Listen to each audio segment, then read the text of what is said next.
Hello everyone. So this is the last part of the video. In this, we plan to cover three things.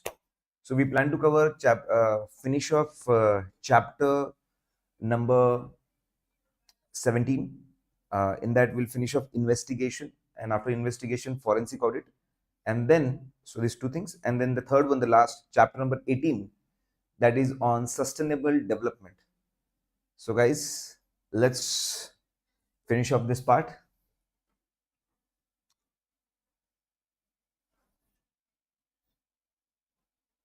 Okay. So now let's see investigation, then forensic audit, and then chapter number 18.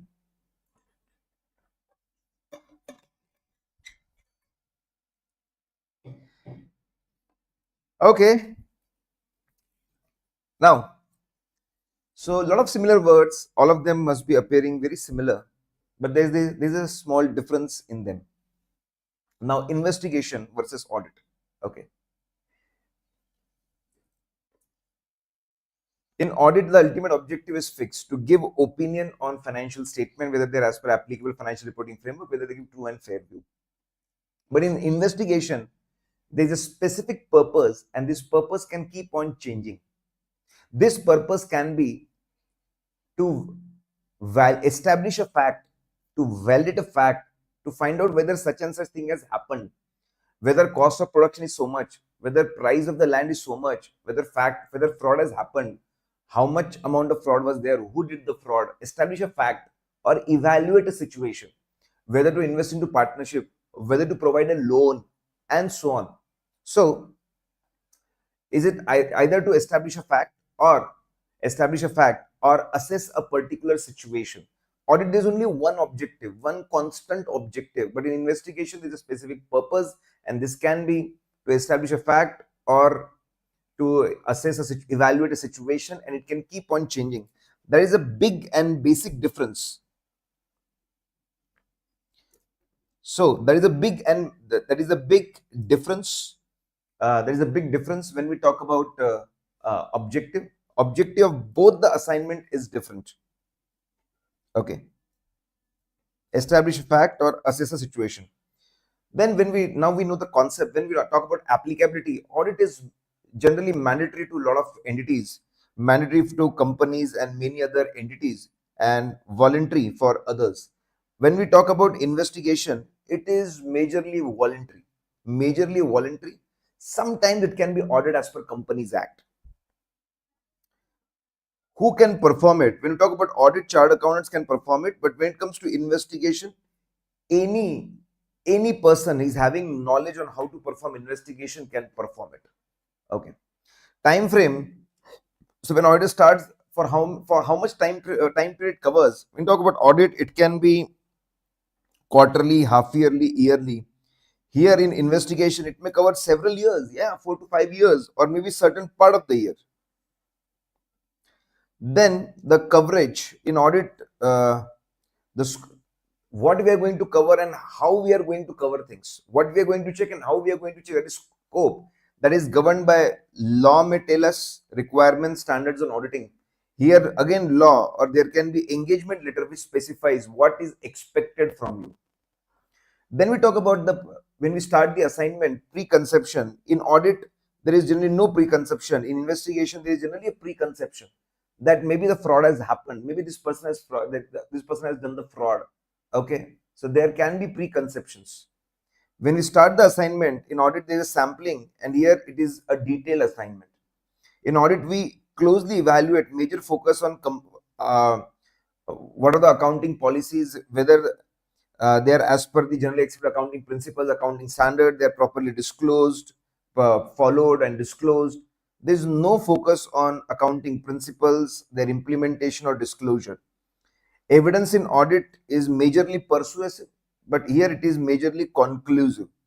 When we talk about reporting in audit, shareholders and owners, here it is appointing authority. Inherent limitations are there in audit here because there's a lot of freedom and a lot of power as compared to audit. So inherent limitations are almost no inherent limitation or very low inherent limitation. So guys, if you want to distinguish, okay, if it's a very simple thing, You can distinguish the ultimate objective is different, then the applicability is different, then the people doing it is different, the period they covered is different, the scope they do it is different, the coverage is different, the kind of evidences they obtain is different, whether they focus on accounting policy is a difference, and the reporting. So there's a big difference in audit and investigation. Okay, investigation is a very broad term. Investigation is a very broad term, and I will say that conceptually due diligence is also a type of investigation. So when there's a business opportunity, we have to evaluate a target company. Okay, we do due diligence. So we can say that due diligence is a specific type of investigation. On the same lines, forensic accounting is also a type of investigation. We can say that conceptually. Okay, now steps in investigation, very simple and straightforward. So suppose simply take a situation. Md calls you and says that I think there's something wrong with my stock, because I saw uh, uh, drums in which there should have been a chemical, there was a water, something is wrong, so please investigate what's happening there.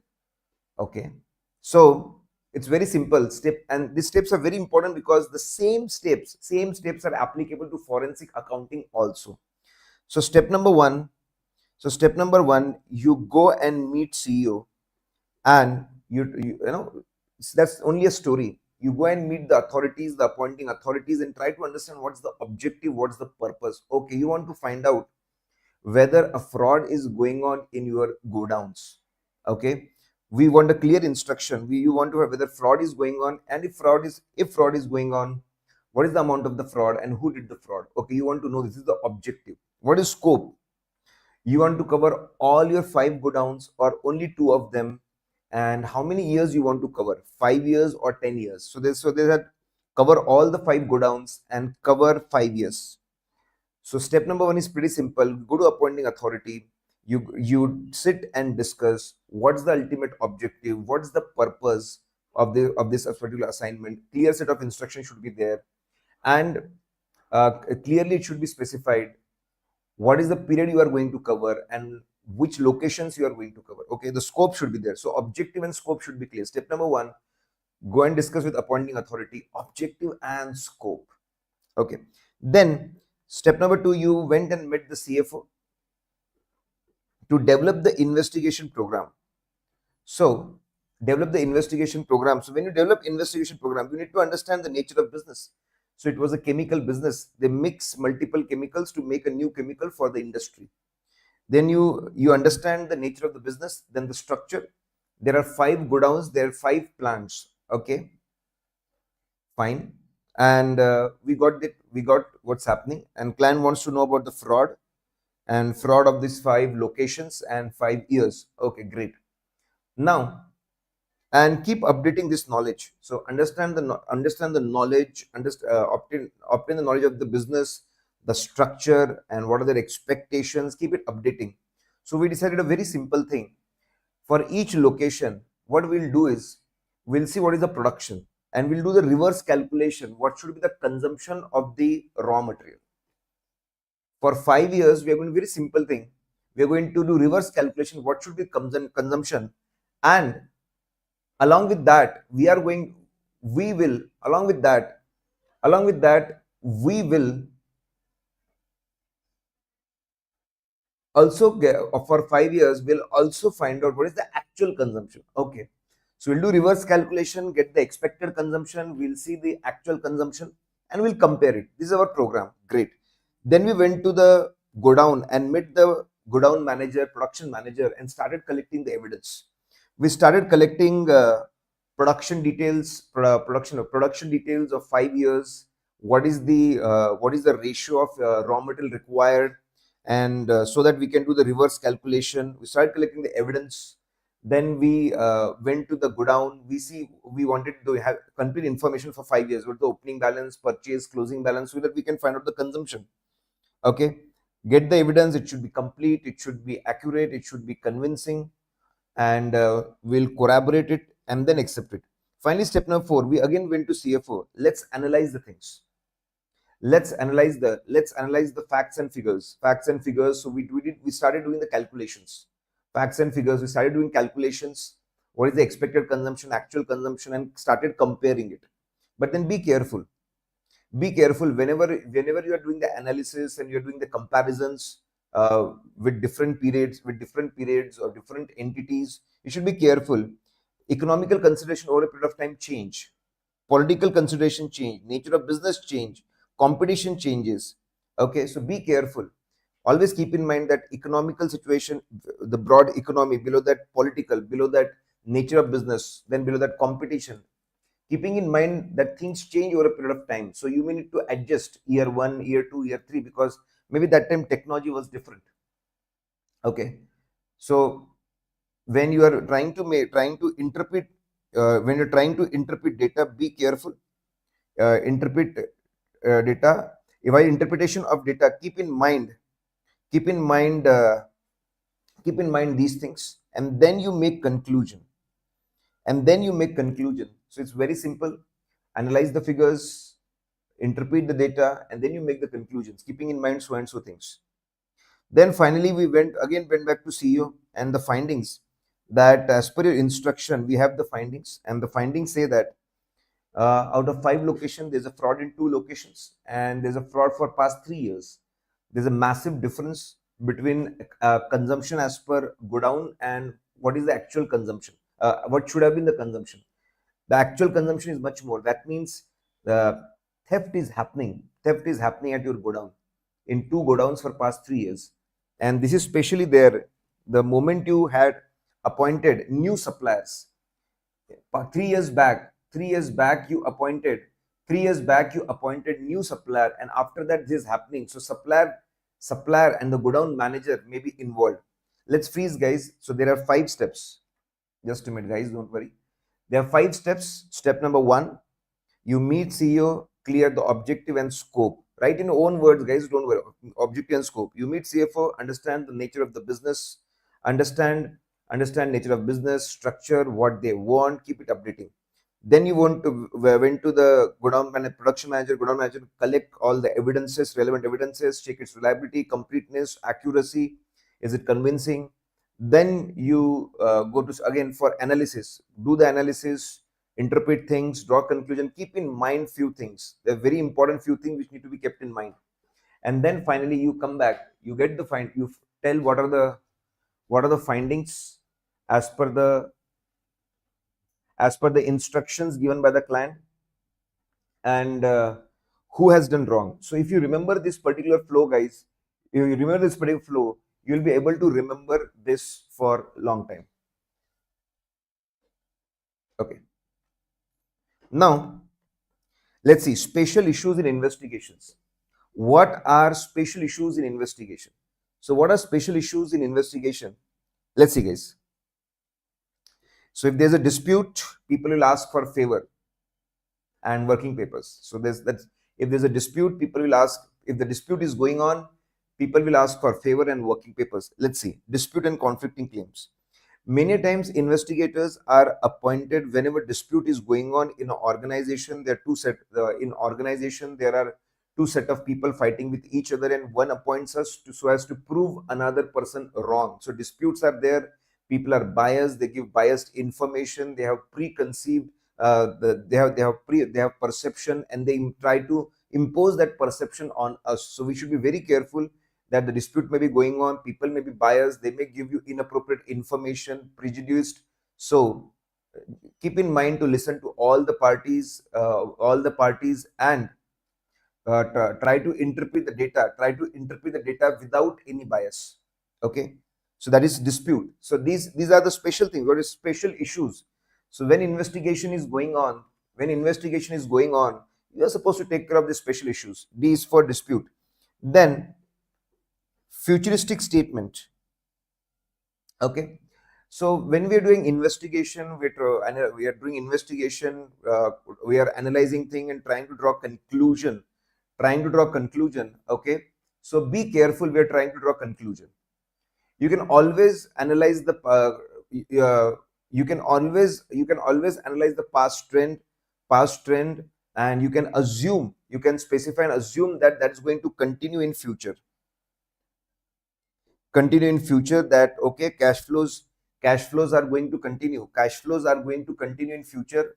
The cash inflows are going to continue. Suppose business valuation is being done, you can always assume that the cash flow will continue. And depending on that cash flow, you can very well compute the present value of the business. That's fine, absolutely fine. You can always assume that past data may repeat itself, adjust it, and as per that, you can compute the business valuation. But then be extremely careful. Be extremely careful. Don't, okay, refuse to be futuristic. Refuse to be futuristic. Don't write this is going to happen in future. No one can predict future. Refuse to be futuristic. Don't claim this is the future, this is going to happen, this, that. Please don't do that. Okay. And he cannot project new trends. He cannot You should avoid taking hypothetical assumptions and predict new things which are going to happen. Try to avoid that. He should, okay, analyzing past is fine, assuming the past will continue is fine, but predicting the future, predicting incomes, expenses, taking hypothetical assumptions should be avoided, because it is next to impossible to predict future what's going to happen. Then favor, A stand for assistance. When you go to investigation, understand what is the nature of the work, and if it needs technical expertise, before going to investigation, understand technical expertise required, and then think about appointing an expert and take consent of client for that. Okay. Then verification. Are we supposed to go for 100% verification? Depends on the situation. If we are simply evaluating suppose it see, the verification can be 100% or selective. That depends on the circumstances. If the fraud is involved, a very serious thing of fraud is involved, serious irregularities involved, we may go for 100% verification. But if we are not discussing fraud, we are evaluating a situation, whether this is the cost of production, whether this is the value of the land, and we have to examine a data, we can do it on the selective basis. We can use statistical approach, sampling. Absolutely fine. Opinion. We definitely will have to give opinions what has happened. It should be based on facts. It should be based on a lot of reliable facts and data.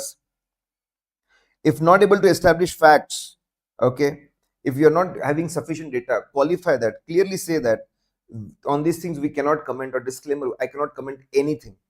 But be careful. Okay, it should be based on there should be solid basis and facts for that. Can we rely on audited financial? See the audited financial statement. See the nature of the assignment. Okay. If we are if it is if there's a doubt over reliability of books of accounts and financial statements, okay, if that is related to books of accounts and financial statements, then we cannot assume that they are all fine. We'll have to examine that also. But then if it is if it is not about books of account, it is about goodwill valuation and business valuation, we can definitely rely on audited financial statement, and we should take in writing the consent. There can be case study in writing. We should take the consent. Are you okay with this if we rely on books of accounts and financial statements? Working papers, people will come to you again and again and ask for the basis, ask for the evidences, ask for the proof for your report. So always retain your working papers with yourself, because they'll be useful in drafting the report also, and if anyone asks for the evidence for that also. Let's freeze, guys. So these are the issues. There can be small cases also on this. These are the issues which you may face in investigation. If there's a dispute, be extra careful. There can be biased opinions. Listen to everyone. Okay, assume futuristic statement. It's absolutely fine to see what's happening in the past. Assume that that's going to happen. On that basis, do the business valuation.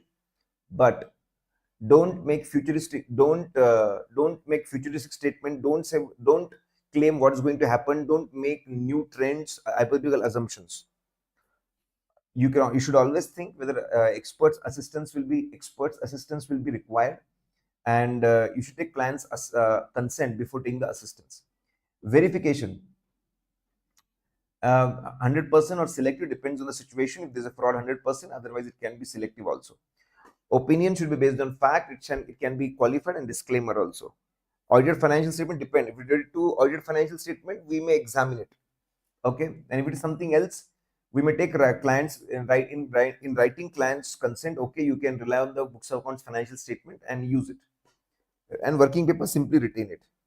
So guys, very important. They spoke about how investigation is different from audit, and what's the process. You remember that particular example, and then what are the issues. Now, guys, now from here on, there will be a lot of investigations. We cannot remember all the points also. We cannot remember all the points also. Just feel whatever pattern you can. It's not possible to remember all the points.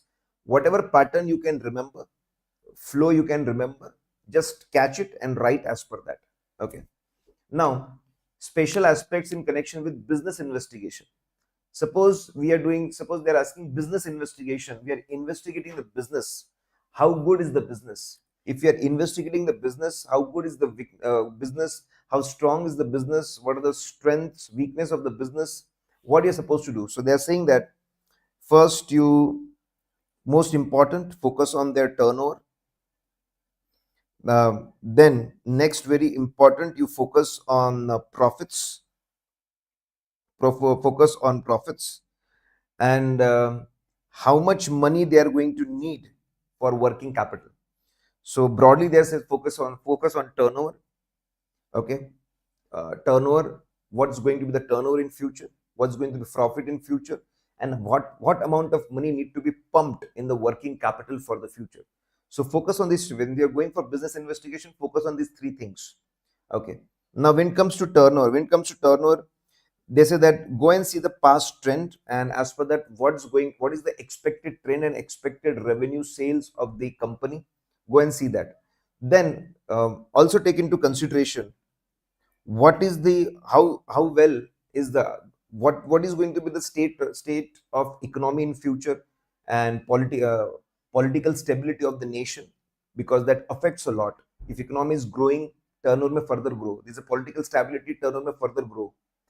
Then also go and also below that, below economy, politics, what is the stage of competition?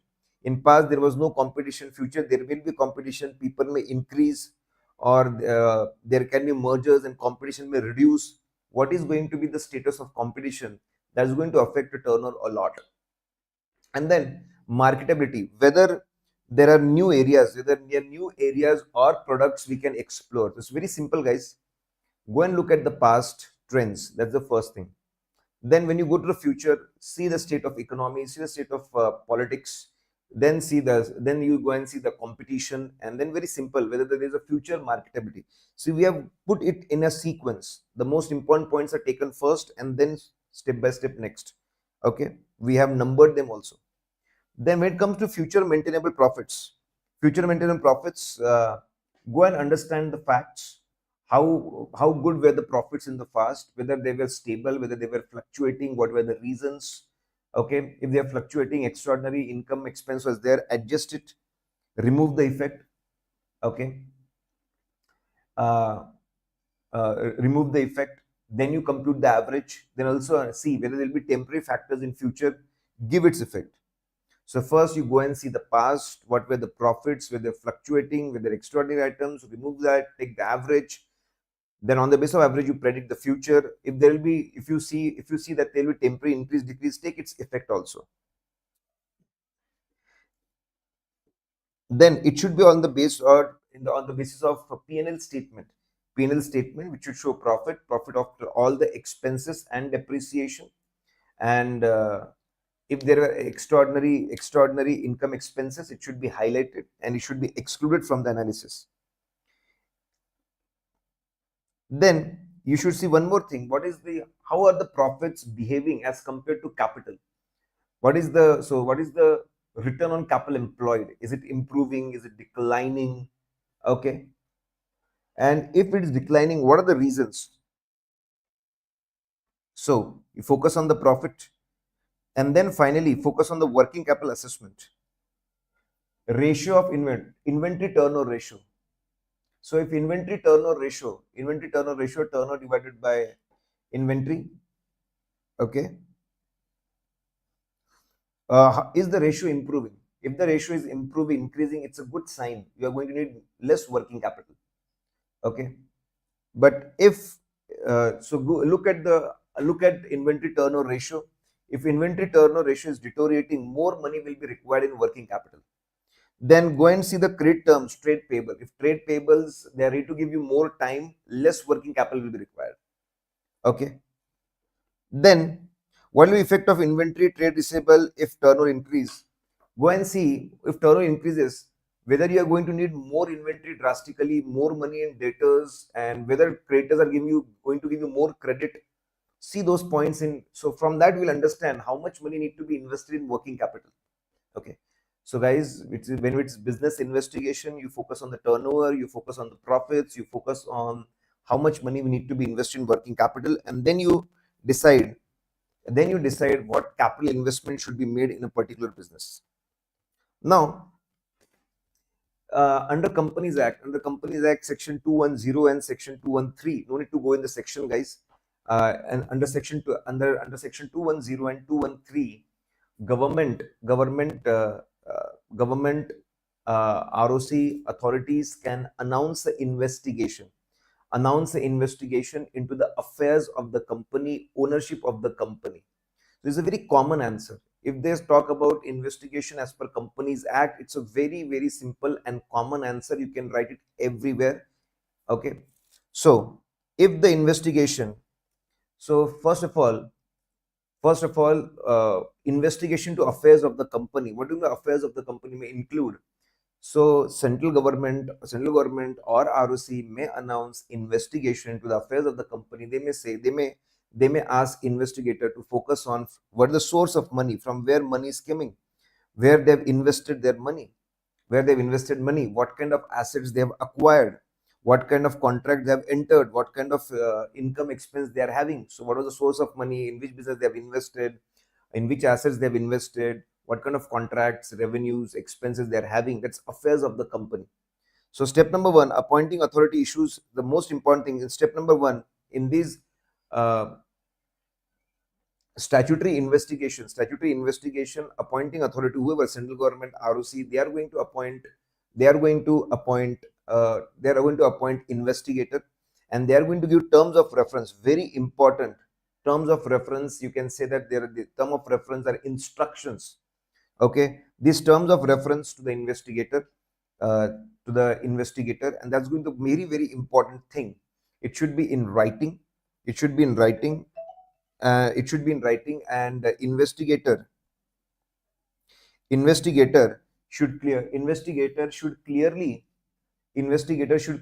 understand the terms, and investigator should clearly understand the terms of reference, read it clearly, and if there's an ambiguity, ask for the explanation. So step number one is, after appointment, take go and obtain terms of reference. It should be in writing. It should be clearly specify what investigator is supposed to do, what is supposed to check, evaluate, and report.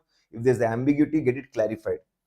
Then step number two, after you read terms of reference, okay, understand the coverage, whether it's only one company, or it's all the subsidiary, associate, joint ventures, whole group. What is the coverage scope? And then in which areas, whether all the assets, all the liabilities, income, expenses, what needs to be covered. So step number one is all about terms of references, its importance and understanding it. Step number two is of deciding the scope. Okay, and how many, so deciding the scope, whether it is how many parties need to be covered, how many entities need to be covered, what are areas need to be covered. Then step number three, decide the time period. As per terms of reference, are we supposed to cover 1 year, 2 year, 3 year, 4 year, 5, how many years we need to cover? And then finally, framing the program. Detailed step-by-step instructions should be prepared for the team on how investigation should be done, and should include whether there's a non-compliance of Companies Act, whether it is going to, there was diversion of funds, whether the losses incurred are hidden. Okay, so majorly it's going to include compliance of Companies Act, whether there's diversion of funds, whether losses are hidden, and it should be changed as per new information. It should be changed and updated on continuous basis. It should be well documented so that everyone can have access to it. Finally, if you think there's a lot of technical things, experts will be required. Ask for it. Step number 5. Step number 5: make report. After collecting sufficient appropriate evidence, all the evidence, evaluate, analyze the evidence, and then you draw the conclusion. What went wrong? Who did wrong? To what extent? Okay. So broadly, there's 6 steps. So step number 1: after appointment, focus on terms of reference. Step number 2: you decide the scope. Step number 3: you decide the time frame. Then finally, you make the program, cover things, then take help of expert, and finally you make the report. Okay, then guys, next is investigation on behalf of incoming partner. So uh, your client may be offered a partnership in a firm, and that client will appoint you, okay, you do investigation whether I should invest in this partnership fund, partnership firm. Okay, the most important is uh, uh, whether how much investment they are asking for, how much their capital they're asking for, will it be worth uh, uh, how much investment they're asking for, how much capital they're asking for, will this capital be used safely in the business, or there are chances that this will be wasted, misutilized, and siphoned off. And next is whether terms looks attractive, the kind of capital contribution they're asking for, the kind of profit percentage they're giving, is it looking attractive? That is the basic purpose. So what areas we cover? So first, the basic purpose and what areas we covered. First, we go and look into the history. Who founded the firm? Who founded the firm? What were their first business? What different businesses they did? What was the growth? What was the decline reasons? Understand their strengths and weaknesses. Then next important thing is their partnership deed. Obtain partnership deed. How many partners? What the profit sharing ratio? Terms and conditions? Salaries, bonuses, commission, powers. Who is having which particular power? And after admission, whether they can admit new partners, and can they offer terms which are which are more favorable to the new partner than to me? Can such things be happen? Okay, go and read partnership deed. Then understand reasons why are they offering me partnership. Whether they want money, they want name, or they want expertise, skills, or they want someone to work. What is the reason? Whether the reasons are genuine, and whether you'll be able to fulfill those reasons. Okay, what is the present situation? How many number of employees are there? Are they having quality employees? Okay, quality employees, will they work in future? And what kind of client they have, what the kind of quality of clients and orders they're having. Look at the present situation about the employees and the clients. Financial statement analysis.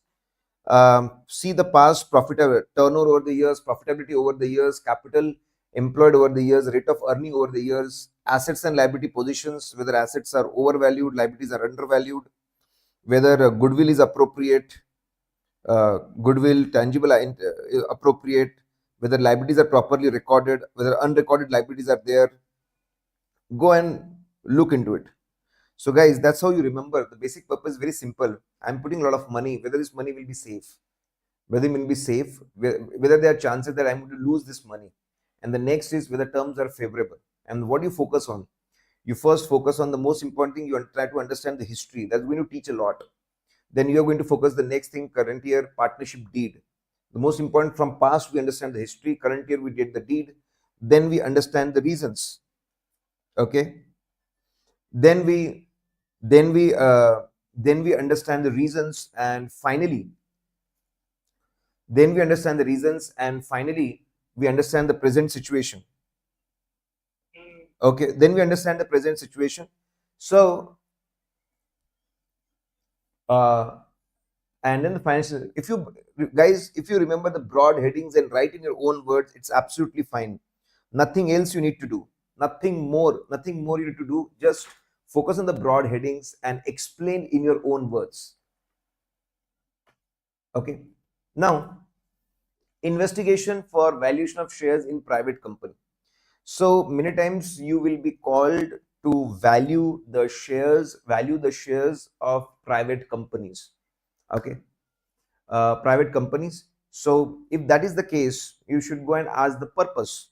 That valuation is required because you're going to issue new shares, raise money for amalgamation, or you're going to give shares to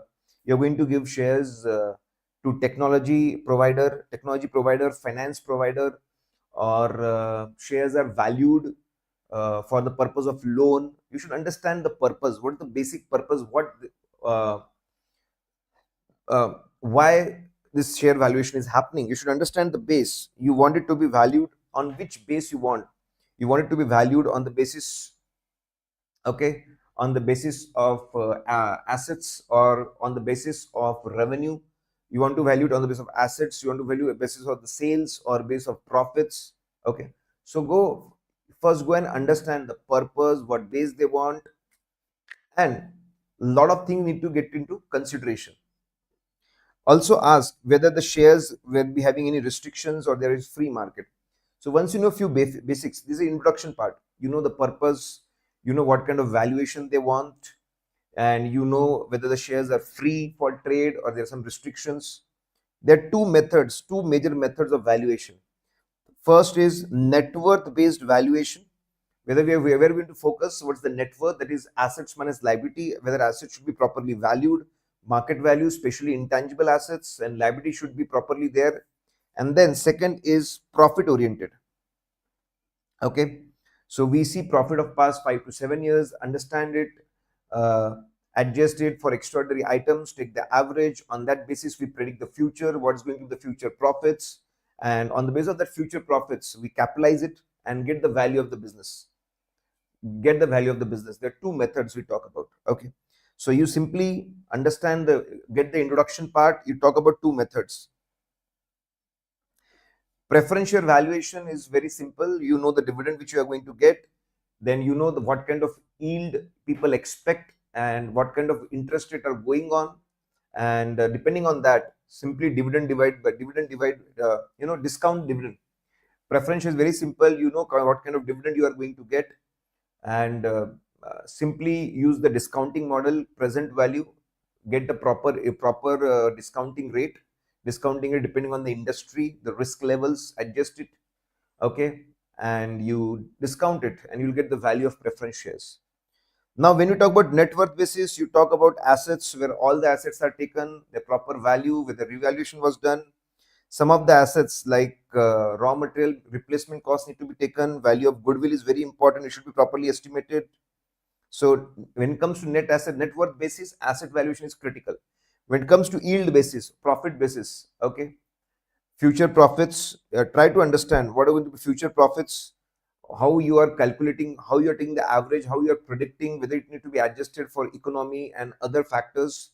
Then what rate of capitalization should be used, whether that rate is having risk element properly covered. See guys, you need to put FM concepts. Okay, let's freeze guys. So if you want to talk about valuation of shares in private company, you talk about introductory part, you talk about two methods, you talk more about the net worth method, you talk more about your profit based method, and that's it. You get a good answer. Guys, whatever important we have marked in pink star. This is all concept revision, so we are covering all the concepts. Now apart from that, now next is bankers may appoint chartered accountant and ask, okay, and then they will ask that whether we should give loan to this particular borrower, loan to this particular borrower. So focus is on three things: RSS, what is the reason after taking loan, what is source of repayment, if there's a default, what is the security. Okay, so these are basic things we focus on. What are the reasons? What are the reasons why loan is being taken? Is it taken for the productive purpose? What is the source of repayment? How much profit they are going to generate, cash flow they are going to generate, and if there's a default, whether there's a security to cover for it. The procedure is, now even if they explain everything, we are going to investigate, the most important source of repayment. So we are going to see past history, their business, their turnovers, their profitability, their reputation. Present, we need to understand whether the AOM allows to take the loans, what is the purpose of the loan, where they'll be investing, whether good returns, and then where they're investing, and in future, what's the turnover they're expecting, profit they're expecting, cash flow they're expecting, what assumptions are they are taking for making the forecasted P&L and cash flows, okay, and whether they'll be able to fulfill schedule of repayment. So we collect more information about past, present, and future. We evaluate the assets, whether assets are properly valued, there's a proper valuation, there's a proper ownership, they exist, they insured. Liability, okay, all obligations are covered, complete, nothing is left out. See, this common sense, guys. So we focus on the business angle. How strong is the business? Past, future, past, present, future. Then we focus on the assets and liabilities. Then we focus on the P&L. We want to understand the sales, past sales, future sales, profitability. See, it's a repetitive thing, guys. You simply keep in mind headings, what you need to focus on. When we focus on the ratios a lot, assets, current asset ratio, quick asset ratio, then equity on numerator, equity to fixed asset ratio, equity to long-term loans. We assets in numerator, we take ratios, equity and turnover in P&L items in numerator. Sales to fixed asset, sales turnover, fixed asset turnover ratio, inventory turnover ratio, debt turnover ratio, return capital employed, and so on, guys. So majorly they want to focus on RSS, but then for RSS they are going to see, for business they are going to see past, present, future. They're going to talk about assets, liabilities, P&L items, and ratios. Guys, again the broad headings. So if you only remember about it, okay, how strong is the business? How strong is the business? You talk about asset, you talk about liability, you talk about P&L items, you talk about ratios. You simply need to remember these headings, and then you need to express in your own words. Investigation of frauds. Investigation of frauds. So first is types of frauds involved. Types of fraud involved. So we have classified it. We have classified it so that we can remember it for long. A lot of frauds are there. Frauds for personal gains.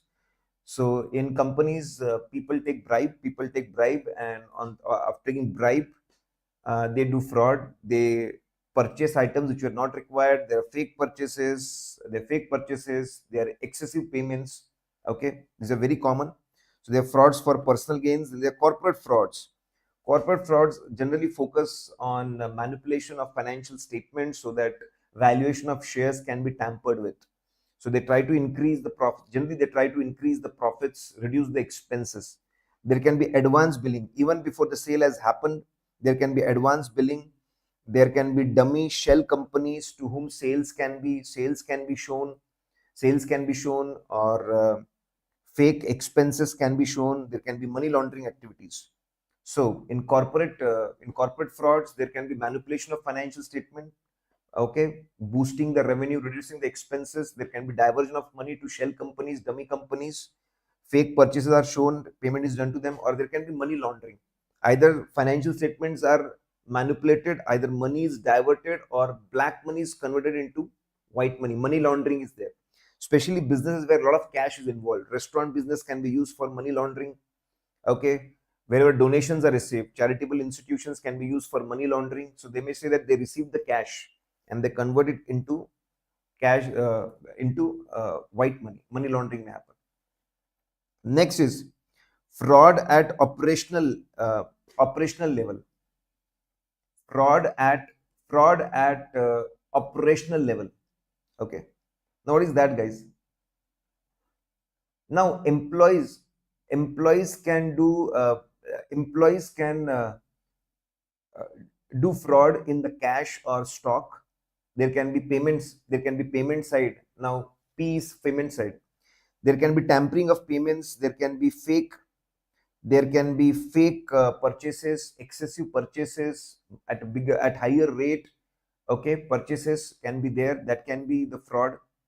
Uh, Again, cash can be misappropriated. Cash can be stolen from the cash boxes. Cash boxes, fraudulent disbursement, fake customer refunds can be there. Then fake reimbursement of expenses can happen in case of employees. Dummy employees can be paid the salary and different things. Then agents can be given fake commission. So guys, there can be all the payments. Okay, there can be fraud in payment to suppliers. There can be uh, fraud in reimbursement, fraud in disbursement of expenses, fraud in payroll, fraud in commission. So whatever payments we are doing, there can be fraud in that. Then receipt side, it can happen that receipt side frauds. So guys, we are going to discuss this in good charts which you are going to see later. Okay, there can be so receipts, cash sales can be misappropriated. There can be teaming and lading. Money of A is first misappropriated, then money of B is used to cover that fraud. To cover A's fraud, B's money is used. To cover B's fraud, C's money is used. That is teaming and lading. So we can simply classify that some fraud are done for personal purpose, some are done for corporate purpose, some are done by employees in receipts and payments. Now guys, so we have made good charts for it. Come to it. We made good charts for it. Ways of committing fraud. Ways of committing fraud. So we have merged receipt side fraud and customer ledger frauds. We have merged it because they are very similar. So if they ask you receipt side fraud, receipt side fraud, or customer ledger fraud, there's a common answer. Okay, let's understand. Invoice related. So first thing, the invoice, there can be invoice related frauds. Okay. So very simple. What you can do on invoices, once you make a bill, after making a bill, you make a bill, give it the bill, take the money, give the bill, do the transaction. Afterwards, on carbon copy, you can show discount of say 500 rupees, and that 500 on carbon copy, a fake discount can be shown. In carbon copy of invoices, or copy of invoices, a fake discount can be shown. Okay, amount of the bill can be reduced, and that much money can be taken out from the drawer. So on invoice, fake discount can be shown and money can be withdrawn. Then on counterfoil, counterfoil. Okay, there's a main receipt and then there's a small receipt, that's called counterfoil. On counterfoil, you can show the lower amount, and you can misappropriate that difference. 200 rupees you can misappropriate. So invoice can be manipulated, fake discounts can be shown, or counterfoil can be manipulated, and money can be withdrawn. Then accounting related. First we do the manipulative accounting and then withdraw the money. Short debit, in accounting, for short debit, the customer sale was of 5 lakh rupees, but you debit only 4 lakh. When you get the money, withdraw the difference, take away the difference. Then cash sales can be shown as receipt of credit sales. There was a cash sale, but it was shown as receipt of credit sale to cash bank. So cash bank account debit to customer account credit. So customer account is credited, it shows credit balance, withdraw the amount. The receipt of one customer can be credited to another, and then another customer will show a credit balance, withdraw the amount. Fictitious sales return is shown, again credit balance will be generated, withdraw the amount. So do manipulation, withdraw the money. Short debit the debtor account, withdraw the money. Cash sales is credited, withdraw the money. Sale of receipt of one customer to another, withdraw the money. Fictitious sales return, withdraw the money. You simply generate a credit balance, payable account, and withdraw the money. So first you can do accounting and then withdraw the money, or you can do withdrawal and then hide it. You withdraw the money, you take away the money, and then you take away the money and then you write off it as a bad debt, or write as a bad debt or allowance or rebate. Even that can be done. So remember guys, When it comes to receipt side and ledger, there can be frauds related to invoice. Fraud related to invoice. Then you can do the manipulative accounting and then withdraw the money, or you can withdraw the money and then you can do the manipulation. Then you can go for manipulation. Then the balancing related, undercast the receipt side, so books balance will reduce and withdraw the difference. Overcast the payment side, again books are reduced and withdraw the money. Then cash payment and supplier ledger side, paying for the fictitious duplicate bill, payment side fraud. Booking purchase higher rate, payment side fraud. Excess payment to employees, fake employees, payment side fraud. Personal expenses debited to business, shown as business expense, payment side fraud. Okay. Then accounting, there's a lot of credit balances which are unclaimed since long, belonging to supplier or customer, withdraw it. Okay. So accounting related, you know that some credit balance are outstanding since long, withdraw it and close the account. Show fake refund to customer and then withdraw the amount. Show fake refund, withdraw the amount. Suppress the credit notes. Supplier is giving credit notes, suppress it and make the full payment. There was a credit note of 2 lakh rupees, suppress it, make the full payment and 2 lakh is misappropriated. Stock related fraud can be there. It can happen too when stock is coming and stock is going. So when stock is coming, people may show that people may take away the stock and show that there's a normal loss. There's a normal loss. Goods are damaged, goods are defective. Okay. Once goods come to the godown, they may declare obsolete and again divert the stock. While transferring the stock, more stock can be sent. So these are cash receipt and debtor ledger related fraud, cash payment and supplier related fraud, then stock related fraud. Then indicators of fraud. So guys, there are three very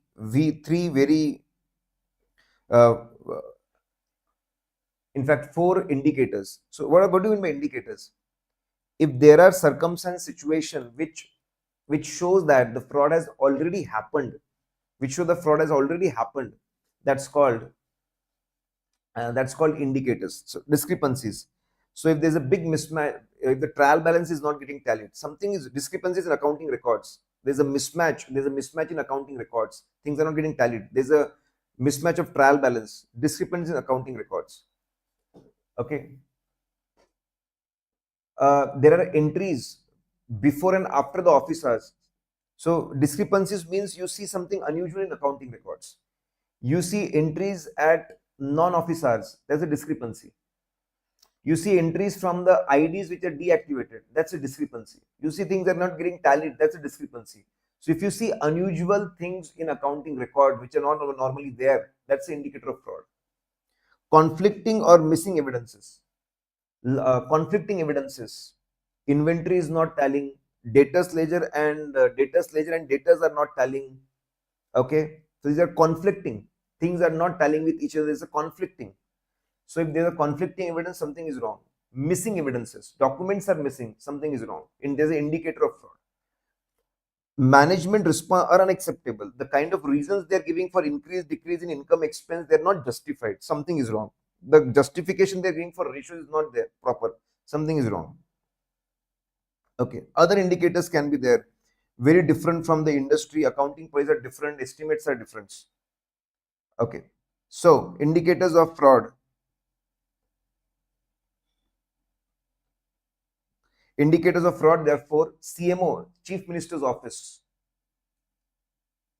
So you can simply remember discrepancy in CMO. What is indicator of fraud? Discrepancy in CMO. Unusual things in accounting records. Conflicting, missing evidences, management response are unacceptable, other indicators. Now, fraud diamonds. What is fraud diamonds? They are similar to fraud risk factors. They're similar to fraud risk factors. So Wolf and Hermanson's theory, they're saying four elements of fraud. So these fraud risk factors, the situations which can lead to fraud, situations which can lead to fraud, okay, which can lead to fraud, that is called fraud risk factors, or that is called fraud diamond. So if there are a lot of incentives, lot of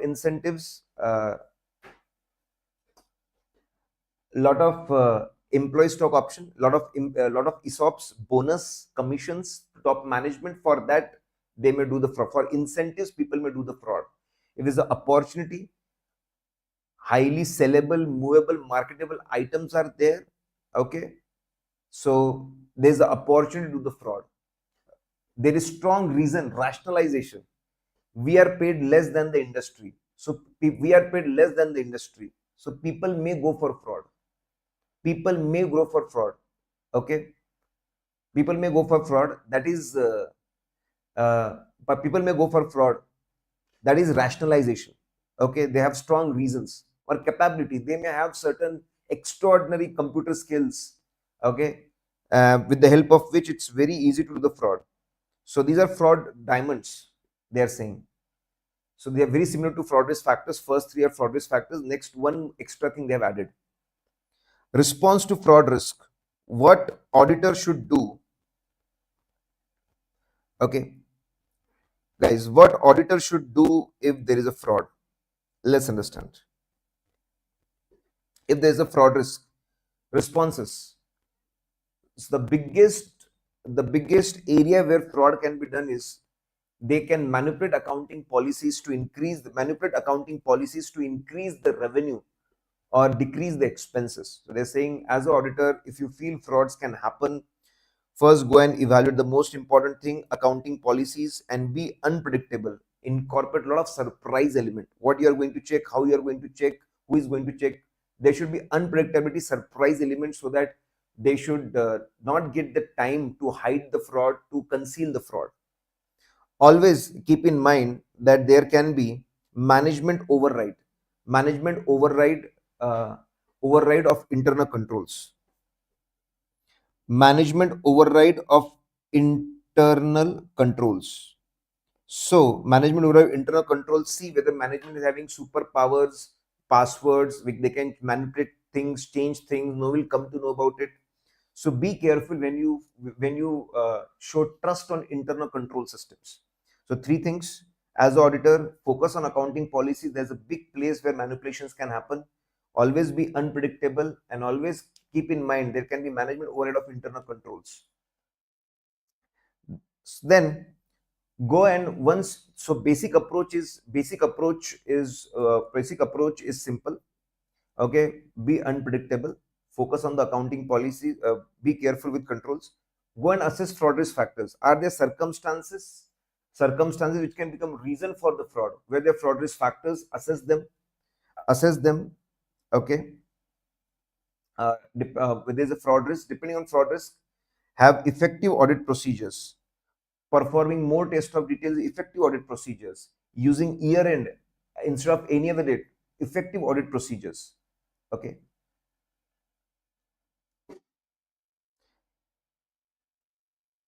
But whatever work you do, be careful. Depends on a lot of things, circumstances.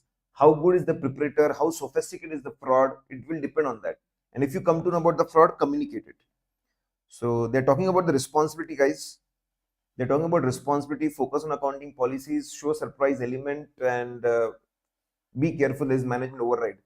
Go and assess fraud risk factors. Get good audit procedures. Get good audit procedure. If you get the fraud, go for communication. And whether you will be able to detect fraud or not, depend. We can change little bit of sequence. We do get the fraud, communicate, and whether you'll get the fraud or not depend on the circumstance. How good is the perpetrator? How good is the fraudster? Investigation on behalf of individual or firm proposing to buy business. Okay, so you are appointed as an investigator where your client is planning to buy a business. Okay, planning to buy a business. So go and talk to first objective, set objective, go and talk to the your client. What is the objective? What you want us to, you know, what is the overall objective? Okay, tell us what do you want, whether to buy the business or not, and if yes, what should be the valuation, whether to buy, what should be the valuation, what should be terms and conditions. So you clarify the objective, what should be the objective, and then the methodology also. You simply want to us to focus on the documents, you want us to visit the premises, you want us to talk to people. So clarify the objective and methodology. If it's a proprietor, it's a small business. So business transition impacts that, what is the reason you are selling, what is the principal reason you are selling. And once you sell the business, whether your employees will work with me, your employees will work with me, whether your customer will be still loyal to me, whether they will buy goods from me, whether profitability will continue, because it's a very proprietor, small set of proprietor or partnership. Okay, employees may leave, customers may not be interested. And then the assets, how assets, whether you have owned assets or leased assets, how long lease will continue, patents, goodwill valuation. So it's a small business. We focus on whether people will continue, whether customers will continue, whether the assets will continue, and patents. If it's a limited company, we focus more on shares. We focus on what the capital structure, what kind of shares are there, how shares are going to be valued, whether valued net worth basis or profitability basis. Okay, we'll be focusing more on the capital and what is the paid up share capital, uncalled share capital, and then assets and liabilities. So when it comes to proprietor and partnership, we talk about the continuity. When it comes to company, we talk more about the share capital. Investigation in connection with the review of profits, financial forecasts, profits and financial forecasts. So it's investigation of how strong your financial forecast. Now, why profit forecasts are required? Generally, when we acquire the businesses, we acquire business for future profits, and that's why financial forecasts are required. And apart from that, if banks and financial institutions are giving loan, they are also going to need financial forecasts, profit forecasts. So there are two reasons why financial forecasts are prepared. Okay, so in this, very important is what kind of assumptions are there, are they realistic, reasonable, what kind of uncertainties involved, what kind of uncertainties are involved.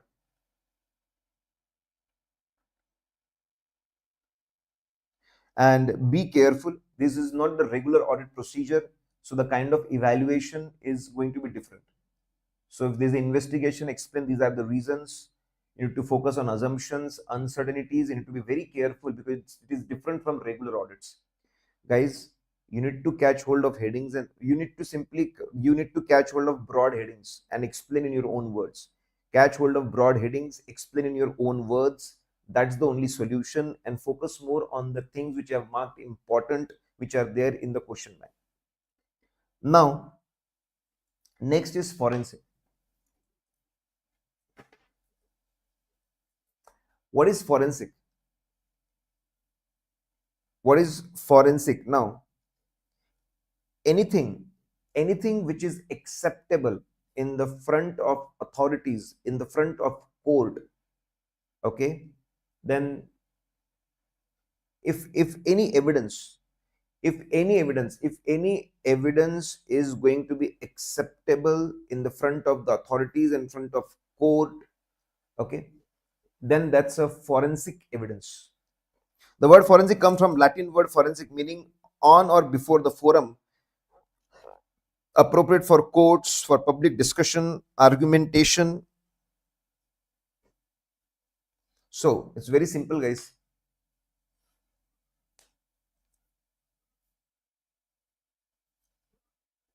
Now, so forensic simply means any evidence which is acceptable in the front of the forums, that is authorities, courts, okay.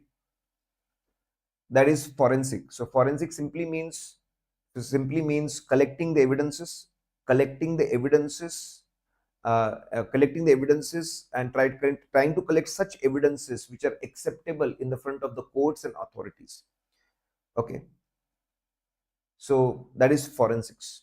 There can be medical forensics, where medical data which is acceptable in the front of the court, medical evidences are collected which are acceptable in the front of the court.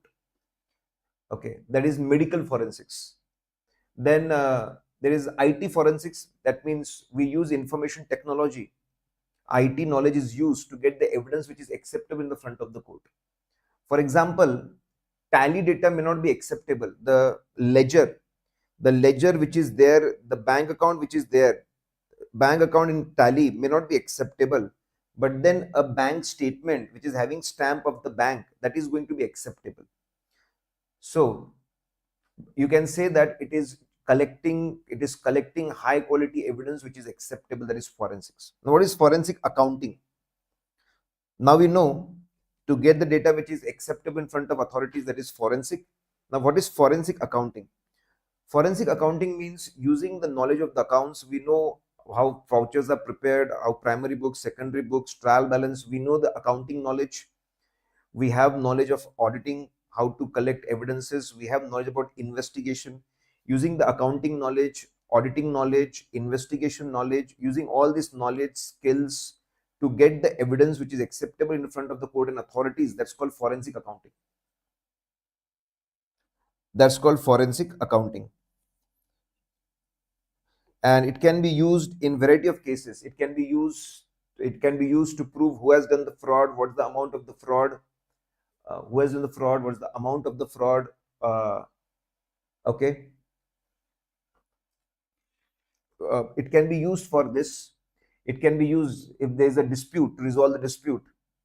If there is a divorce going on and there is a distribution of assets, who is owner of how much of assets, who is owner of how much of what the real net worth of the husband or wife, as the case may be.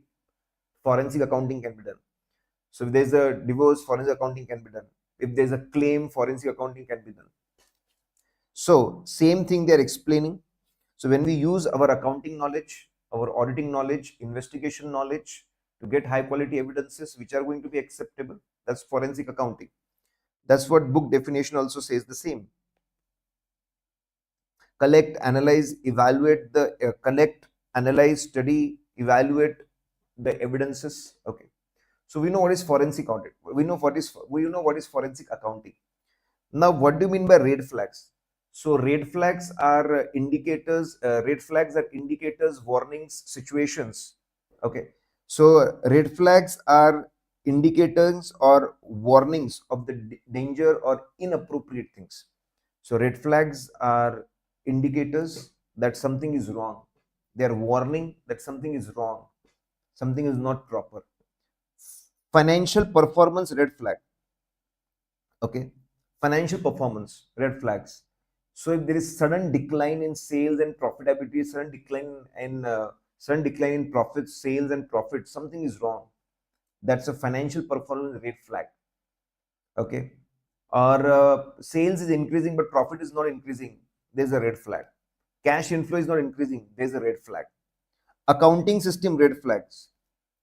Okay, trial balance not getting tallied, there's a red flag. Suspense account is there, there's a red flag. Operational red flags.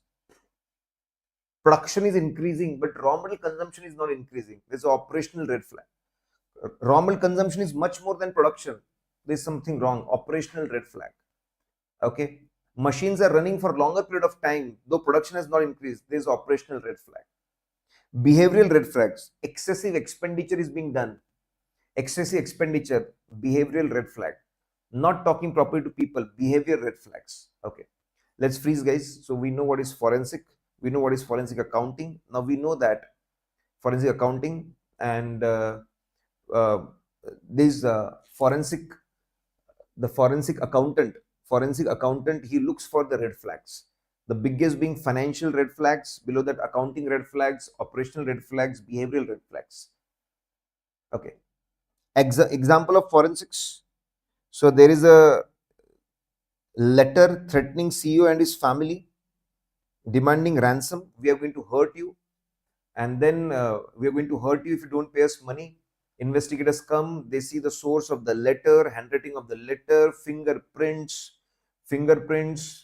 who can be the suspects, with whom there were issues or problems, handwriting style, okay, making the list of the suspects, and then trying to doing the cross questioning from the suspects, and trying to find out who were those people, and then using this, proving these were the people, and giving this evidence to court, and then punishment. That is forensics, though it is not our forensic accounting, it is forensic. If the stock is not getting tallied, in reconciliation, physical stock and book stock is not getting tallied, there can be investigation. What are the what is the variance, what is the difference, what is the amount of difference, whether it is usual, unusual, how big is the difference, what can be possible reasons, what are the explanations, security, who is security, unable to find plausible explanation, you know.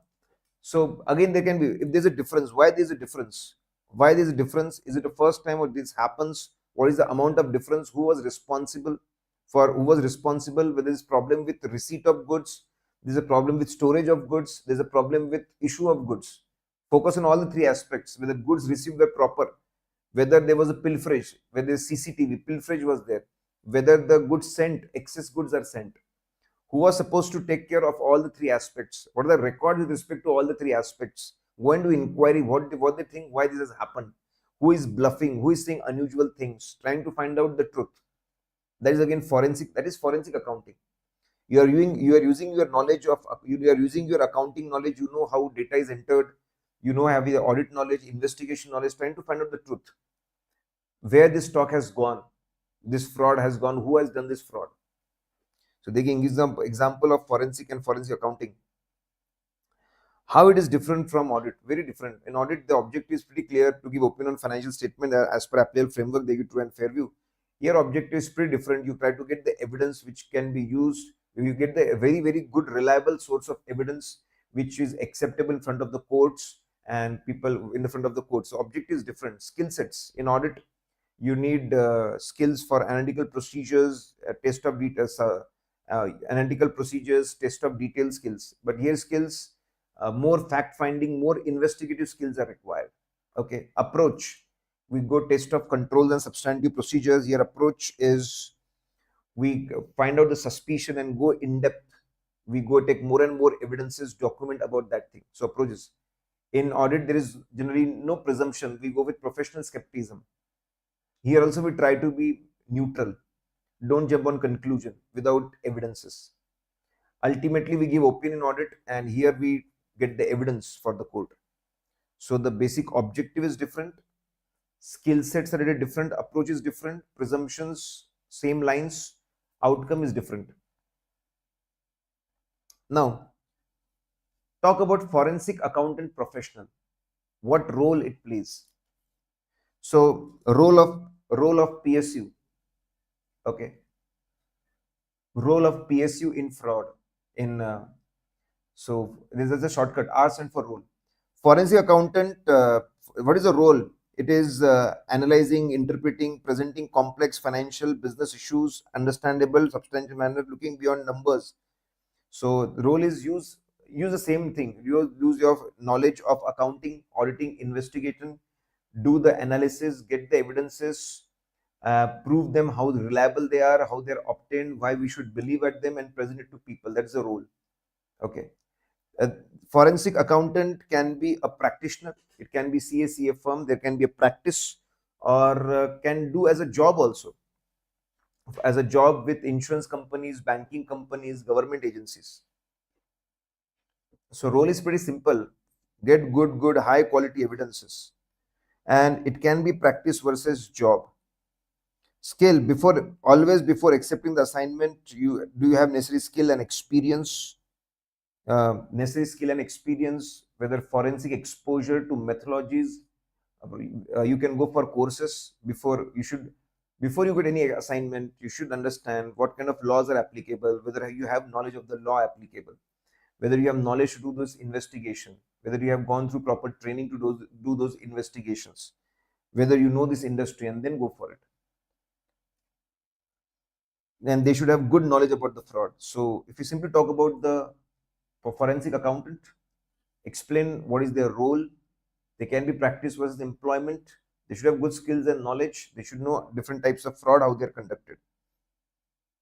Forensic accounting services, very poor part services. Okay. FRT, three kind of services. So in forensic accounting services, people may call you for different services. Financial malpractices. People may call you to find out whether financial statements are manipulated, whether they are fake, income, expense, asset, liabilities, what's wrong with the financial statements, whether fund diversion, financial malpractices, whether financial statements are having problem, whether there is a fund diversion. Then R4, people may call you to find out whether anti-money laundering law is properly followed, whether there's a problem with compliance with anti-money laundering, compliance with licenses, or there's a problem with uh, insolvency and bankruptcy code. So people will call you for understanding whether regulatory things are properly complied or not, whether anti-money laundering is that's a big thing. Then license and various requirements are fulfilled. IBC requirements are fulfilled. Transaction valuation. People may call to find out whether related party transactions are genuine, are they properly valued, or assets are properly valued, loss is properly valued. People may call you for that also. So when we talk about forensic accounting services, it include financial malpractices, regulatory and financial malpractices. People will call you for financial malpractices. We will call for regulatory compliance, for transaction valuation. Forensic accountant profession is often involved in CFE. That's very famous, CFE, certified forensic expert. C stand for computer forensics. So are involved in computer forensics, creating computers application aid of recovery, analysis, and presentation of financial. So forensic accountant professional is involved in computer forensics. He is supposed to use all the knowledge of computers, information technology, memory, hard disk, different technology, trying to find out what kind of work was done on this computer, uploading, downloading, what kind of files were there, recovering deleted files, analyzing the lot. Okay, that computer forensics. So he'll be involved in computer forensics. Then involved, what kind of work he generally do? A lot of computer forensics. Then fraud prevention. People will call you and say, okay, see our whole business, see our internal control systems and procedures, and tell us where frauds can happen and give us suggestion how to prevent the fraud. So it will be fraud prevention. People may call you for fraud detection. Okay. Then E stand for expert testimony. So courts may ask you, regulatory authorities may call you, you analyze the situation, study the evidences, and tell us what you understand, whether the evidences are reliable, what you understand from the evidence, what do you think what has happened. So as an expert, you tell to the court whether this information is reliable, what you interpret from this information, and so on. Now, process of forensic accounting, guys, the process of investigation and process of forensic accounting is on same lines, guys. Let's see process of forensic accounting. Guys, the initial step, you go and meet the client, understand what's the objective, what's the purpose, why you have called me, what do you want. You want to know whether fraud has happened, who has done the fraud, amount of fraud, okay, what kind of evidence you want. So that's very important. So understanding the purpose. For understanding the purpose, you go and meet the client, understand the client, have meetings with them, okay, and you can see documents, what the terms of reference, engagement, what they want. So first understand the purpose. For this, go for meetings, go for the engagement letter. Then quickly see whether there is a conflict of interest, whether the professional interest and personal interests are conflicting with each other, and have a preliminary investigation. So they have called preliminary investigation of what knowledge they have till now. So the initial phase, go and meet, understand the purpose, go for meetings, understand the documents, read documents, check whether there is a conflict of interest, and preliminary investigation. Then develop the plan. So first, Initialization, then develop the plan, what we are going to check, how we are going to check, what methodology will be used. Then go and obtain the evidence, obtain sufficient sufficient evidence, all variety of evidences, sufficient quantity of evidences, evidence of high quality, which is acceptable, admissible in the court. There should be clear chain of custody. Clear chain of custody, that means you should be able to explain how the clear chain of custody, how the evidence moved from one person to another or one location to another, and prove that it is not compromised, it is integrity is not compromised, completeness, accuracy is not compromised. So all it cover a lot of evidence. It should be sufficient, it should be appropriate, it should be reliable, there should be clear chain of custody. Then, so step number 1 is understand what they want and preliminary things. Step number 2 is plan the methodology. Then you collect the evidences. Then you start analyzing. You collect a lot of data. Data summarization can be there, graphs can be there, flowchart graphs can be there, bar diagrams can be there. Okay, summarize loads of data, see what's happening in the data, which variables are increasing, decreasing directly or inversely. Data summarization and data analysis. Okay, then you do the calculation, you compute the value of the assets or damages. You use graphs, regression analysis, sensitive analysis to find out what is the value of the loss, damage, fraud. Analysis can be done with the help of technological tools, spreadsheets, computer models, graphics.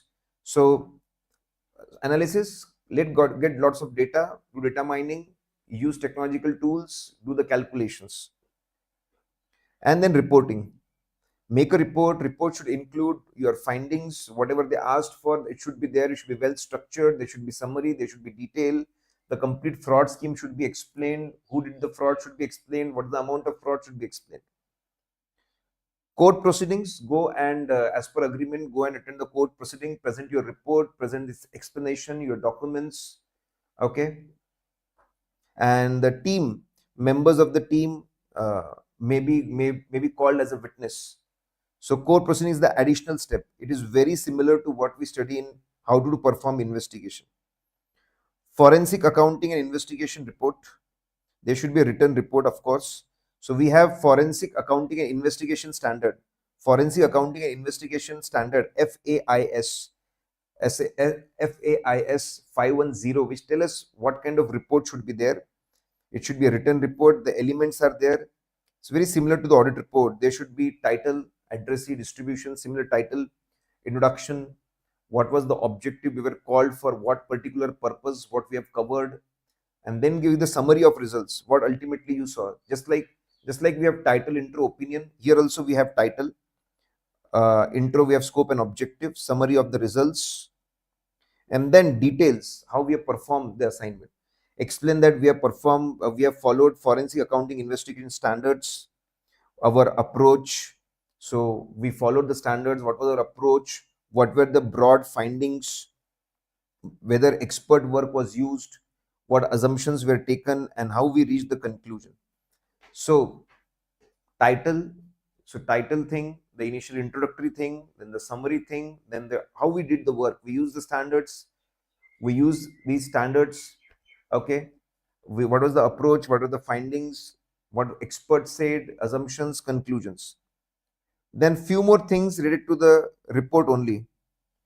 Number 1, we should carefully, as per the engagement letter, terms of engagement, who should be the addressee, and to who should be the address for whom this report is prepared, and to whom it should be distributed. And always tell only this for limited set of people. These are the people.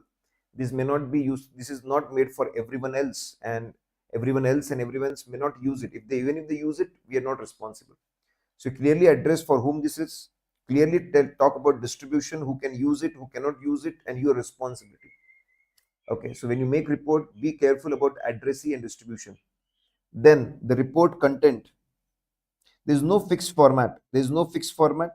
But what are the expectations? What are the findings? Depending on that, we sit and we have broad guidelines, what should be included, and then we make the report. Clearly explain the assumptions and limitation. Clearly highlight that we have assumed few things. We assume past is going to continue. We assume technology is not going to change. Limitations, that we have done sample checking. We have done sample checking. In few cases, we have simply seen document, not spoken to people, assumptions and limitations. Make a draft report, discuss the draft report, give the other person uh, time to respond, principle of natural justice, and then on timely basis make the report. So be careful with addressee and distribution, content of the report, assumptions, and then draft, and so on. So talking more things about reporting only. Then overview of these standards. Forensic accounting and investigation. You should know the full form. ICI wants to be a pioneer, wants to take lead. They want chartered accountants to be the forensic accountants. Forensic accountants. That's why they have made forensic accounting and investigation standards. Purpose is very simple. All our members should know how to perform forensic accounting. High quality output should be there. There should be consistency. There should be consistency. There should be guidance. There should be framework, principles, how to perform it. That's the purpose. Everyone should know how it should be performed, what principle should be there, quality output, consistent output. There should be uniformity in the work.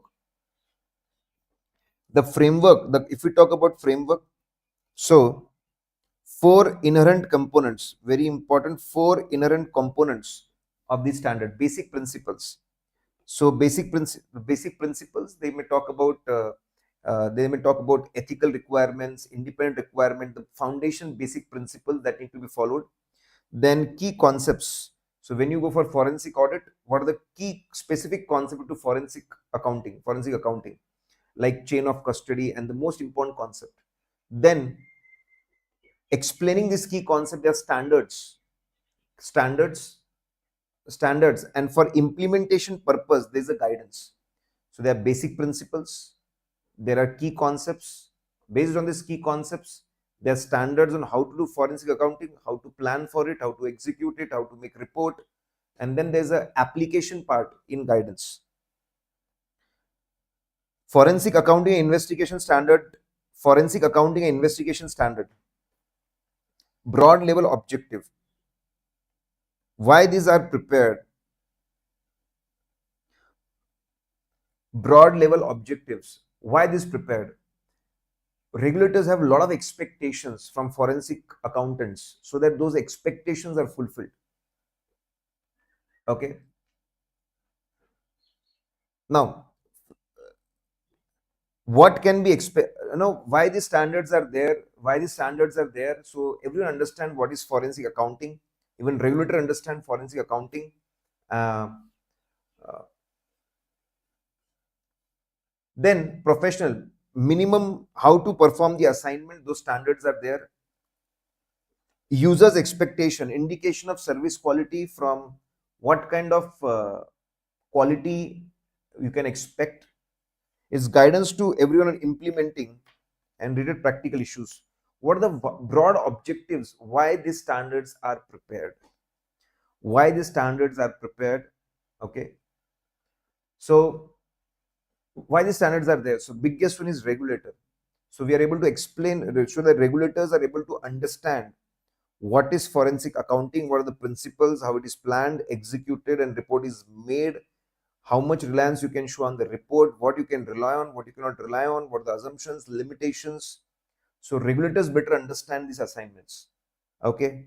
Then next important is professional standard. There's minimum standard how to perform it. Then users understand the nature and what kind of reliance they should show on the report, and guidance to everyone. Okay, how to perform it. So it's beneficial. It is going to give clarity to regulators, uh, going going to show way to the professional standard how to perform things, clarity to the users, and guidance to everyone connected. Guys, we take a small break of 5 minutes, and then we will see the last part, ESG.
Okay, guys, we are back.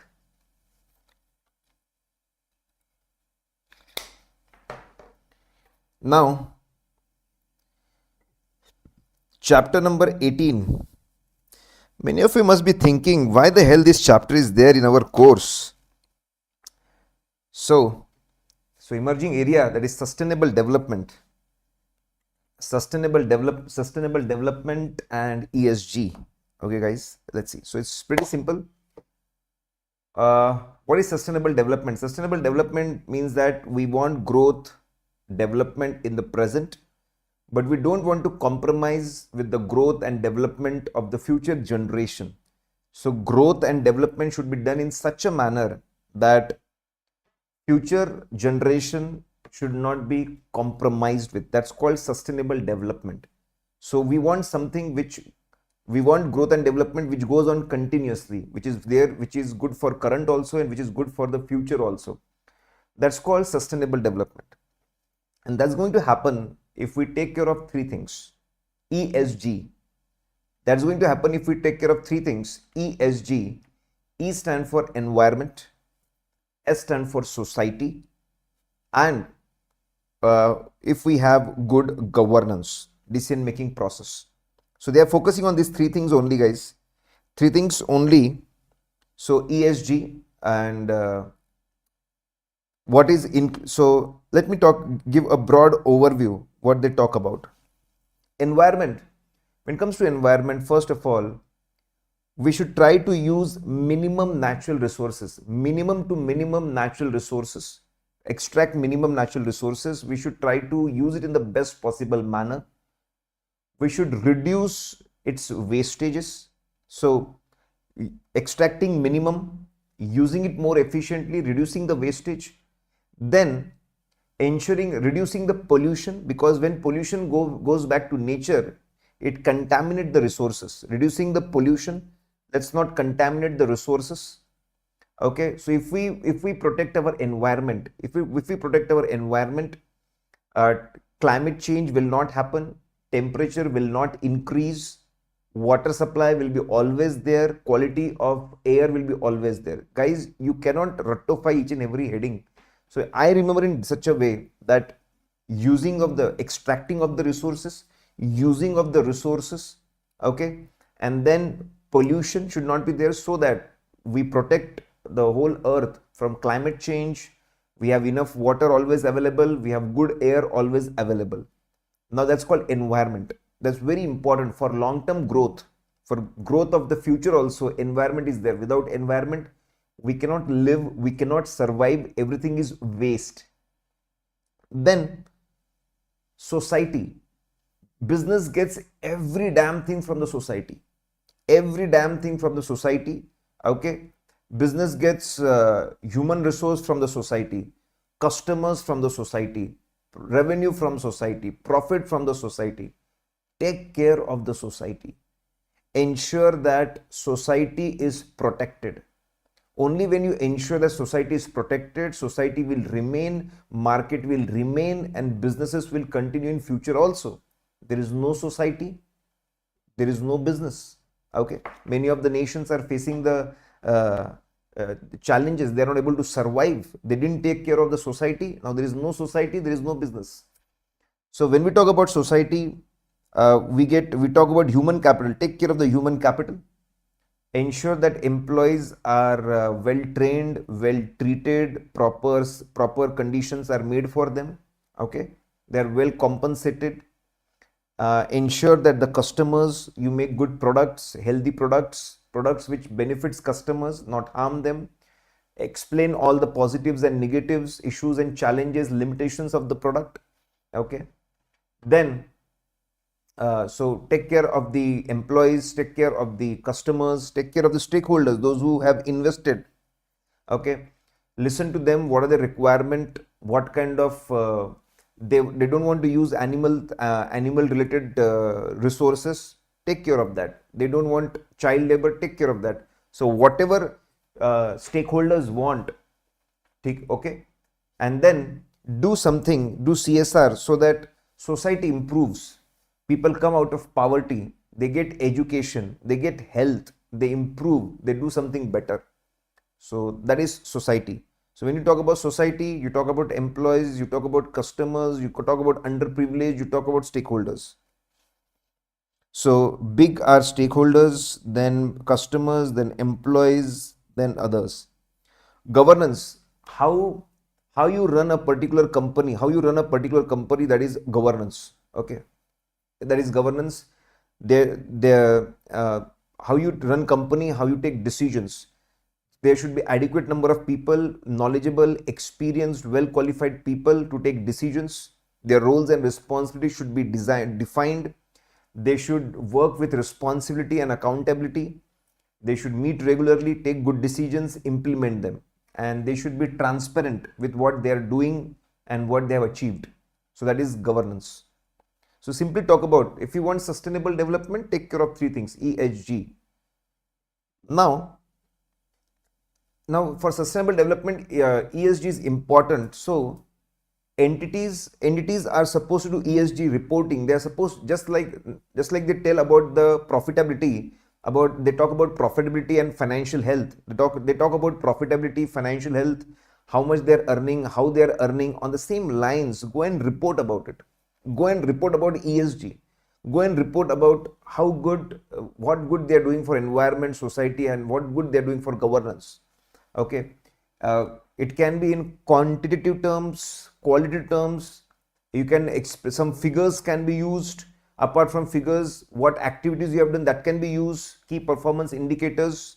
Okay, so for sustainable development, we want ESG, and if you want to improve ESG, make corporates report about ESG. If there is a ESG reporting, people will become more conscious about their efforts towards ESG. They will perform will do better things for ESG. So whenever you ask for reporting, automatically things improve. Now, guys, whatever important I have marked, I have put a star mark there. Sustainable development.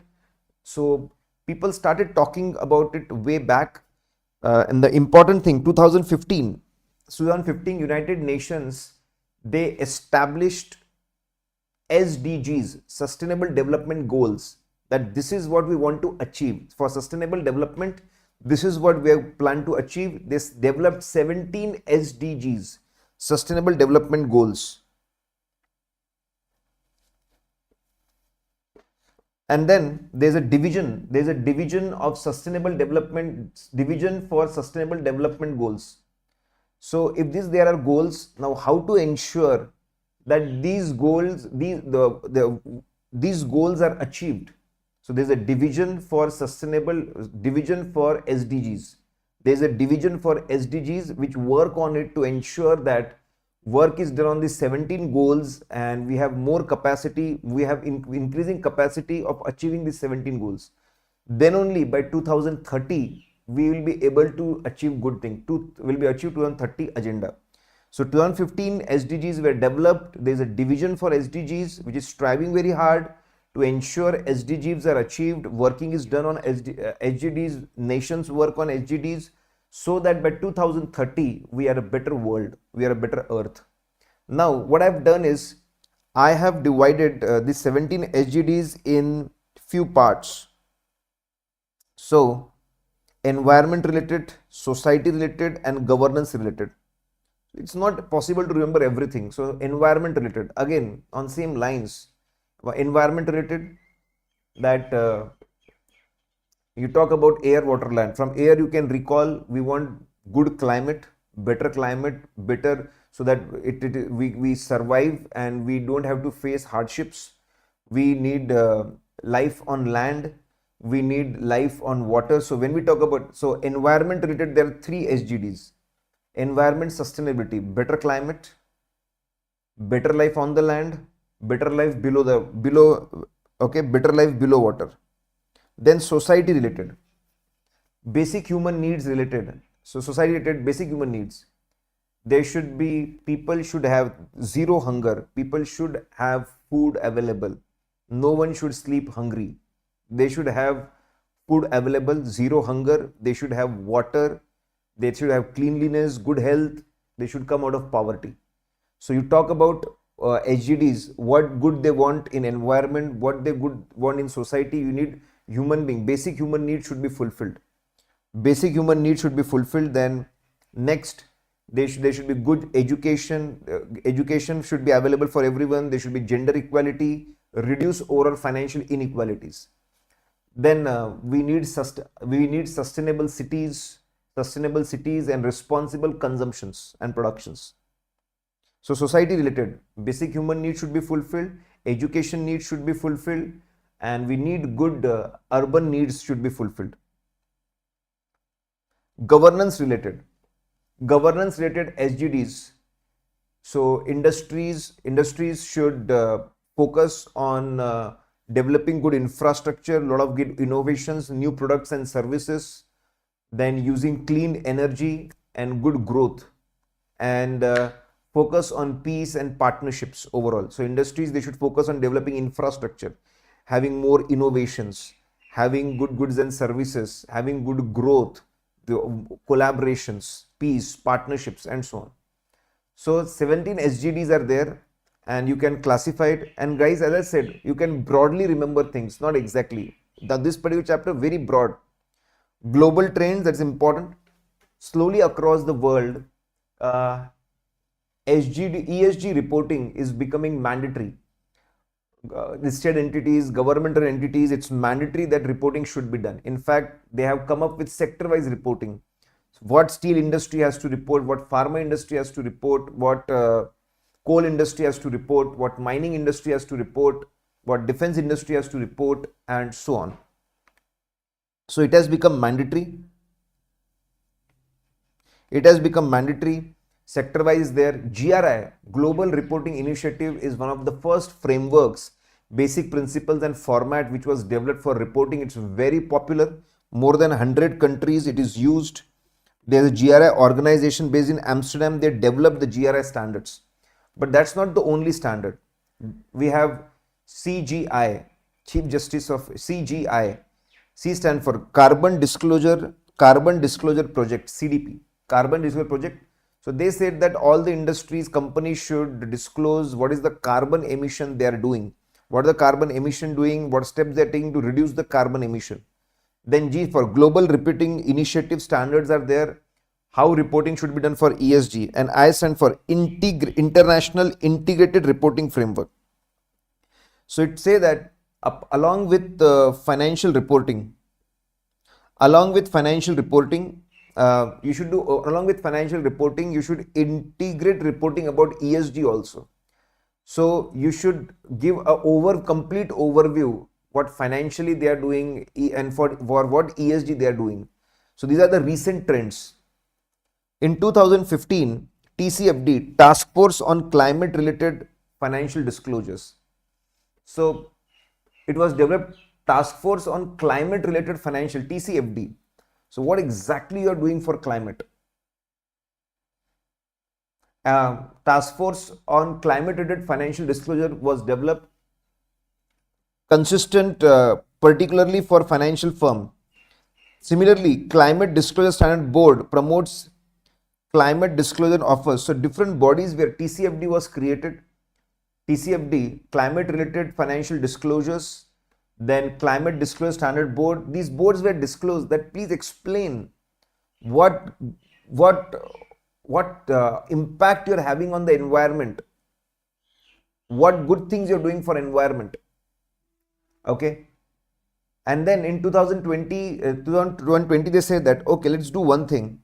Just like we have IFRS for financial disclosures, let's have standards for ESG disclosures also.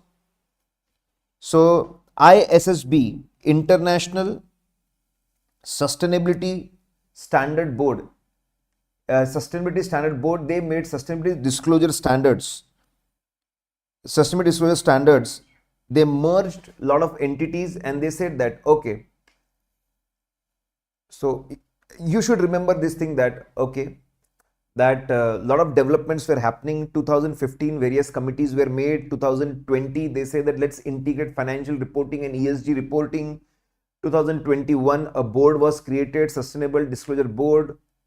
committees were merged, and finally they came up with IFRS S1, which blends what TCFD used to say, what Sustainable Board used to say. They merged it and they made it. So the final conclusion is that today we have IFRS on sustainable reporting or sustainable related disclosures. Very important, 6 types of capitals. Capitals means ability to do something. So groups have to disclose. Groups have to disclose 6 types of capitals. Their ability to do things in 6 areas. Monafish. Now, M stand for manufactured capital. So what kind of manufacturing capacity they have?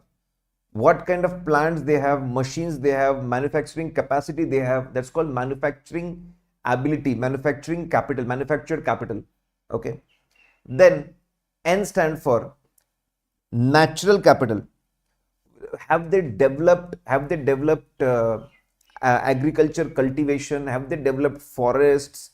Have they developed mines? Have they developed water bodies? So that natural resources can be extracted and utilized.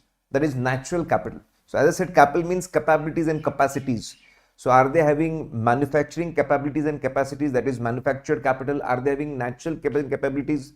Natural capital. Then F stand for financial.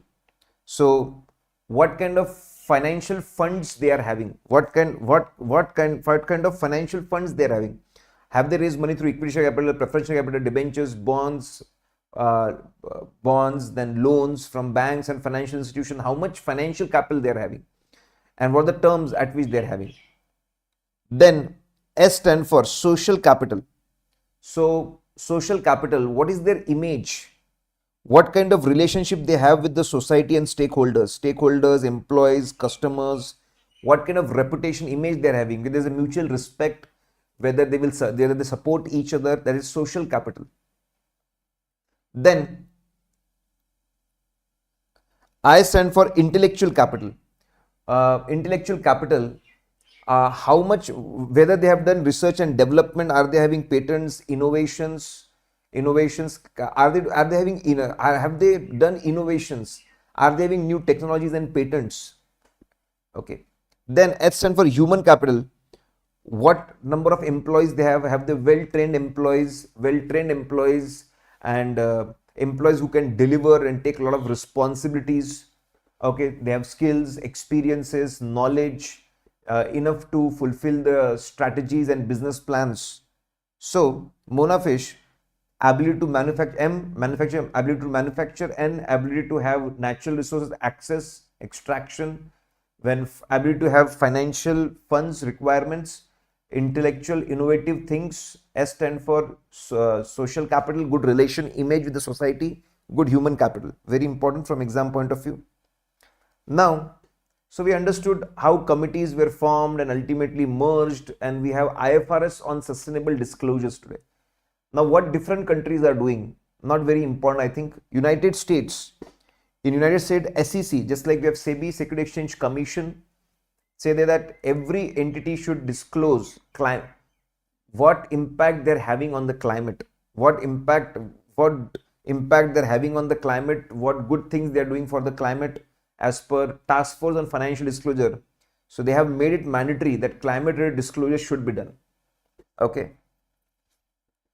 And a lot of reporting, so go and explain what different types of risks they pose to a society and others. So what kind of climate impact, climate risk, climate issues, and other risks they pose for society? Go and tell about that.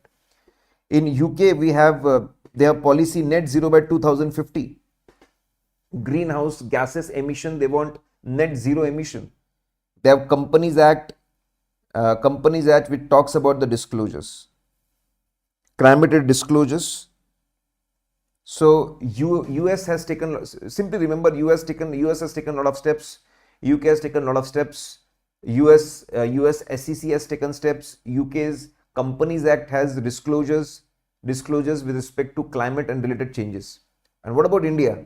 Now that's important for us. What about India? In India, in 2009, MCA made MCA made corporate social responsibility voluntary guidelines, CSR voluntary guidelines. They made CSR voluntary guidelines. And 2011, again CSR. Earlier it was CSR voluntary guidelines. Then NVGs, National Voluntary Guidelines on Social, Environmental and Economic Responsibility of Business. NVGs in 2009 we have voluntary guidelines. They were again reframed and renamed National Voluntary Guidelines on Social, Environmental and Economic. That's first important is social, then environment, then economic responsibility of business. Finally, in 2012, SEBI made BRR mandatory for top 100 companies, business responsibility report. In line with, and there was special reporting of ESG, environment, social and governance reporting was there. 2015, so it started from 2009 we had voluntary guidelines, 2011 we have national voluntary guidelines, 2012 we had BRR report for top 100, 2015 it was made mandatory to top 500, 2017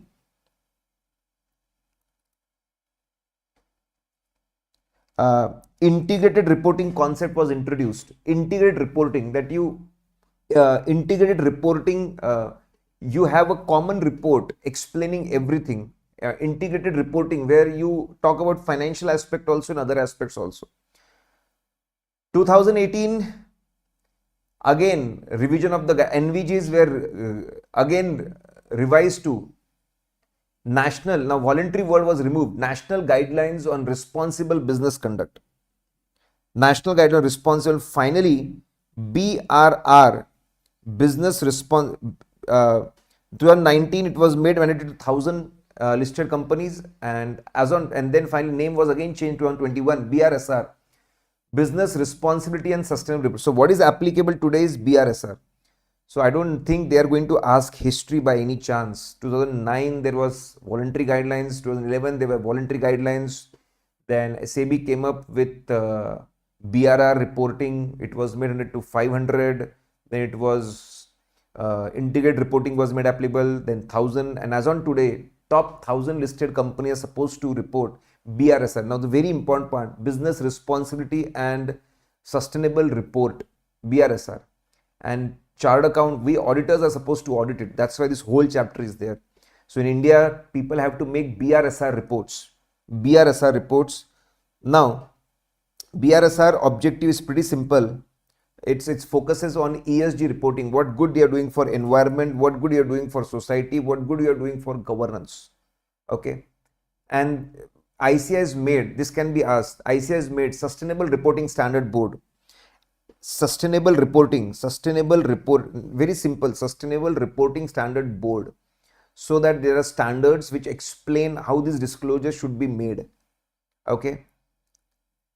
And they're talking about integrated reporting now. So explain what is BRSR. ICA made standards, ICA made awards for this reporting. So recognize people who are making good disclosures. Then educating, certificate course, educating people about these standards, about SDGs, integrated reporting, BRSR. Then publications, SAE 34, it's not in course, SAE 3410, assurance engagement on greenhouse gas statements, SAE 310. Okay, BRSR background material.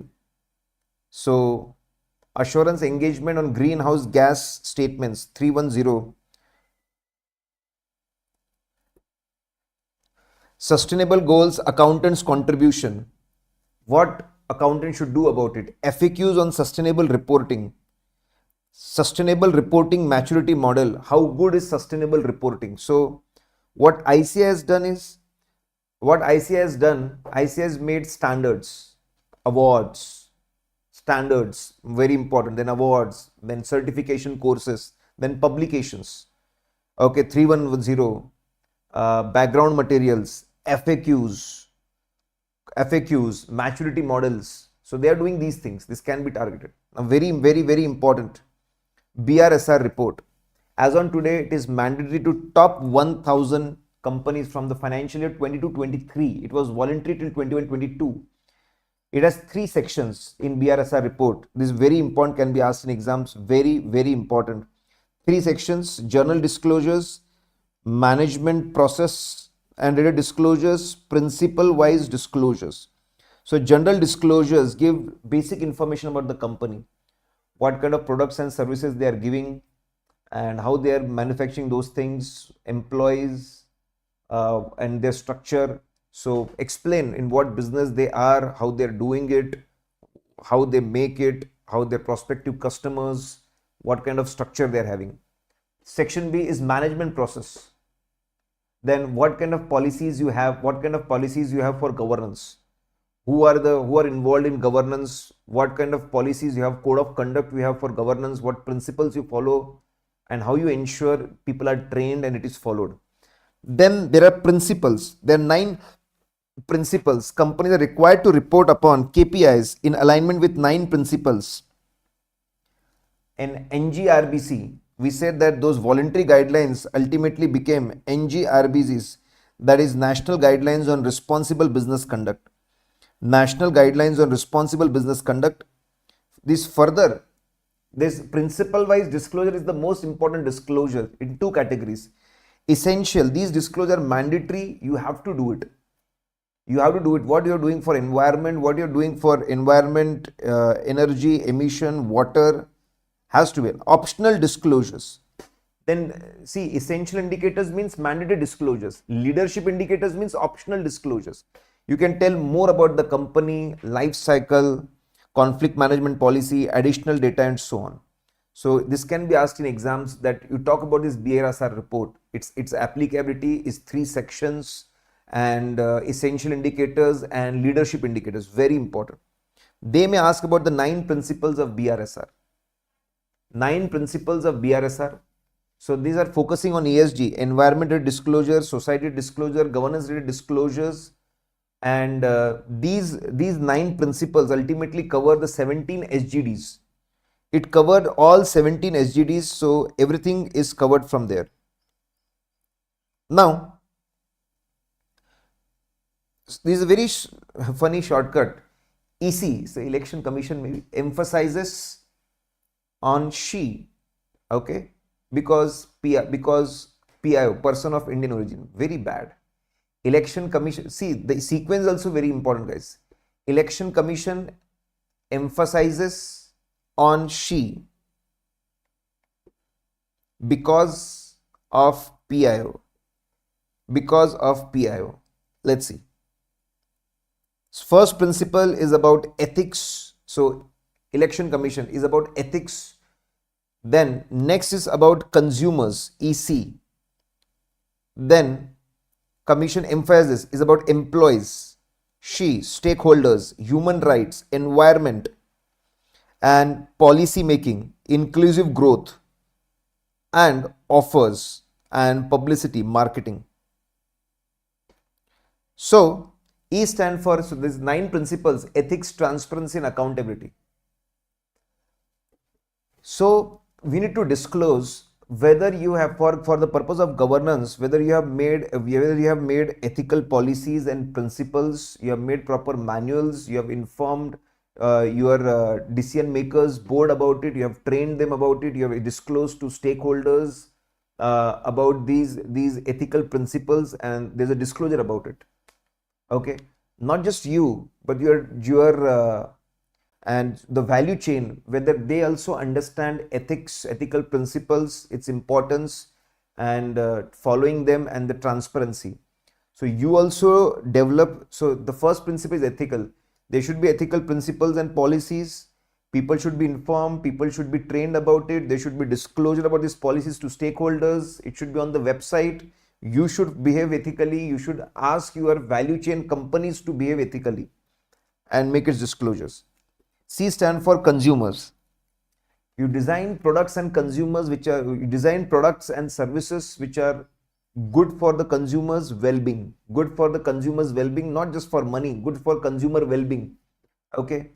Educate customers about the products. You design good products for them, educate them about it, explain their rights, okay, that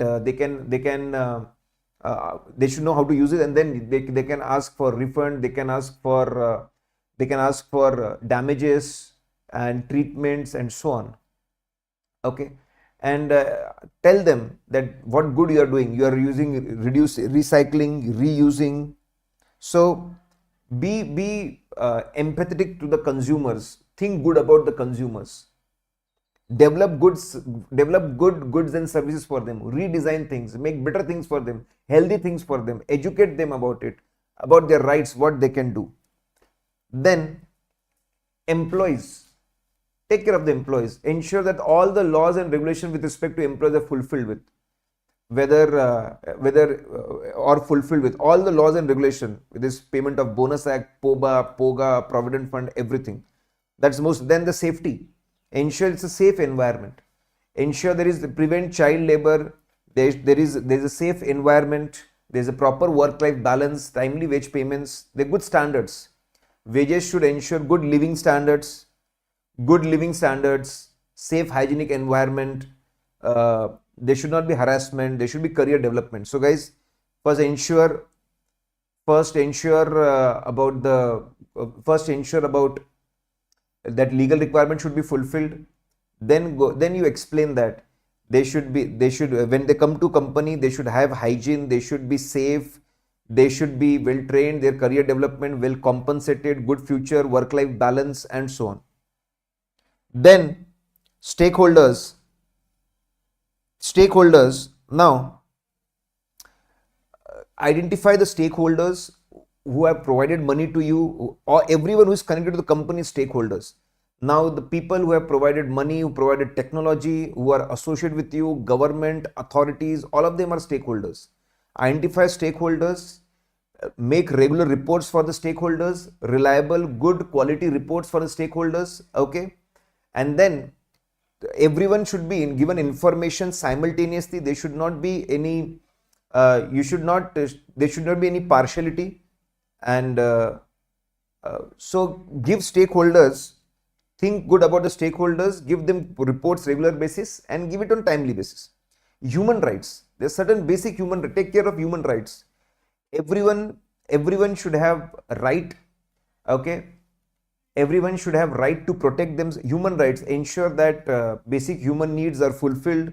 There's right to protection, there's right to education, right to express, right of freedom, okay, right to express. Basic human rights are taken care of. There should not be exploitation of people, okay. Understand human rights. Your policy should be based on human rights, and ensure that all the stakeholders' human rights are taken care of. Everyone who is connected to us, basic human rights. Now, environment. Ensure that extraction of resources is proper, utilization is optimal, best practices are implemented, and we are contributing positively to avoid climate change, to reduce it, to stop it. You should P for policy. Companies should disclose whether they should positively get involved in government whenever government is making policies with respect to nation, with respect to various industries, sectors, regions. They should positively get involved. They give their point of view, what is good and bad for the society or for the nation, okay. They should contribute in developing policies and fair competition. Then inclusive growth. Ensure inclusive growth means that ensure that you are growing, and along with that people are also growing, okay. Ensure that there is an inclusive growth. Poor people are also earning, they are coming out of the poverty. Employees are working hard, developing new technologies, patents are in their name, okay. So ensure, understand what are activities companies performing. Are they making life of the people better?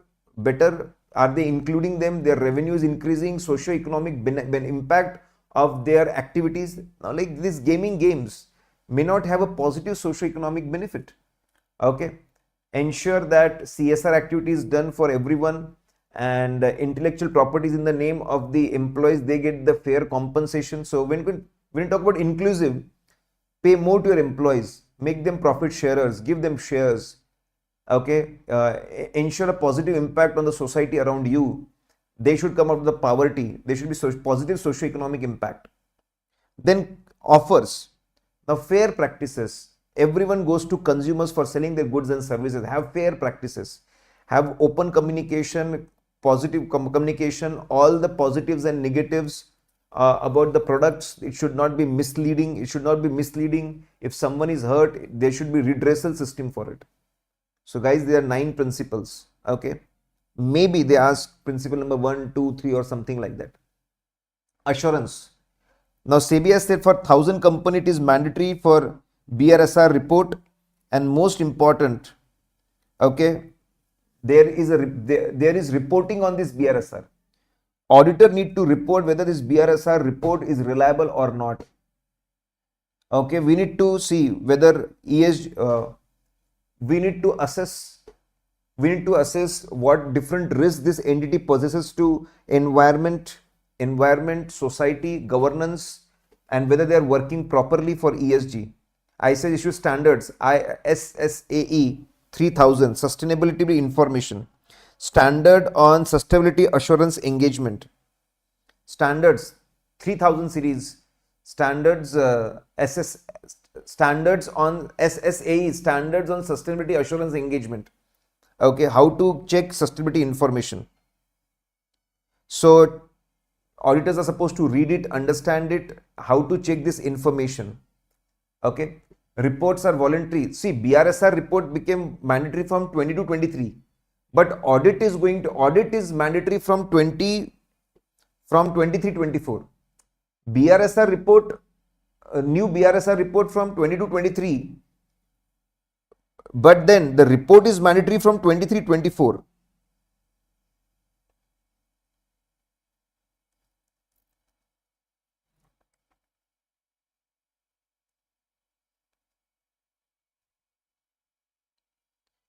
BRSR report got mandatory for top 1000 from 20 to 23. Okay. BRSR report, a new kind of report, and audit is mandatory from next year, 23 24. So that's why this whole standard is there. We are supposed to audit this particular statement. Guys.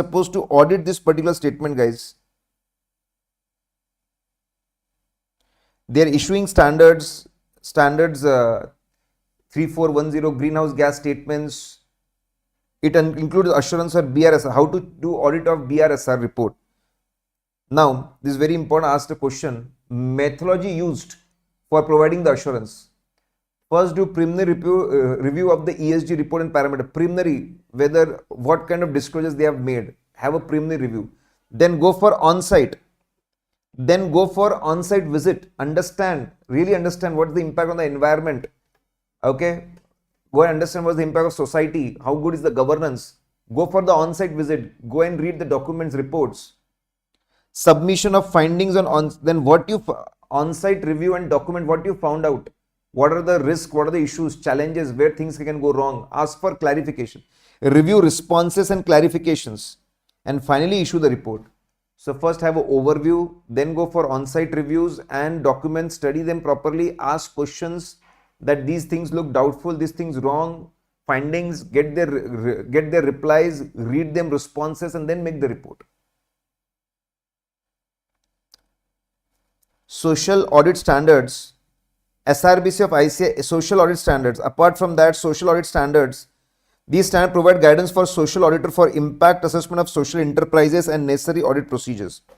The standard outline the minimum requirement for conducting impact assessment. Laws or regulation may establish additional requirement to be followed. Social auditors, what is the social impact of the organization? So if you want to really assess what is social impact of the organization, that's called social audit. What is social impact? That is social audit. And for doing social audit, we have SRBC, social audit standards. Okay, not very important. What is role of auditor?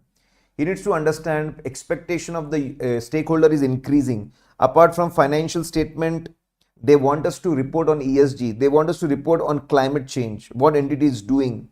Okay, and as such, we are supposed to read annual reports. It's part of the annual report. So, okay, they want auditors to understand it and report on it.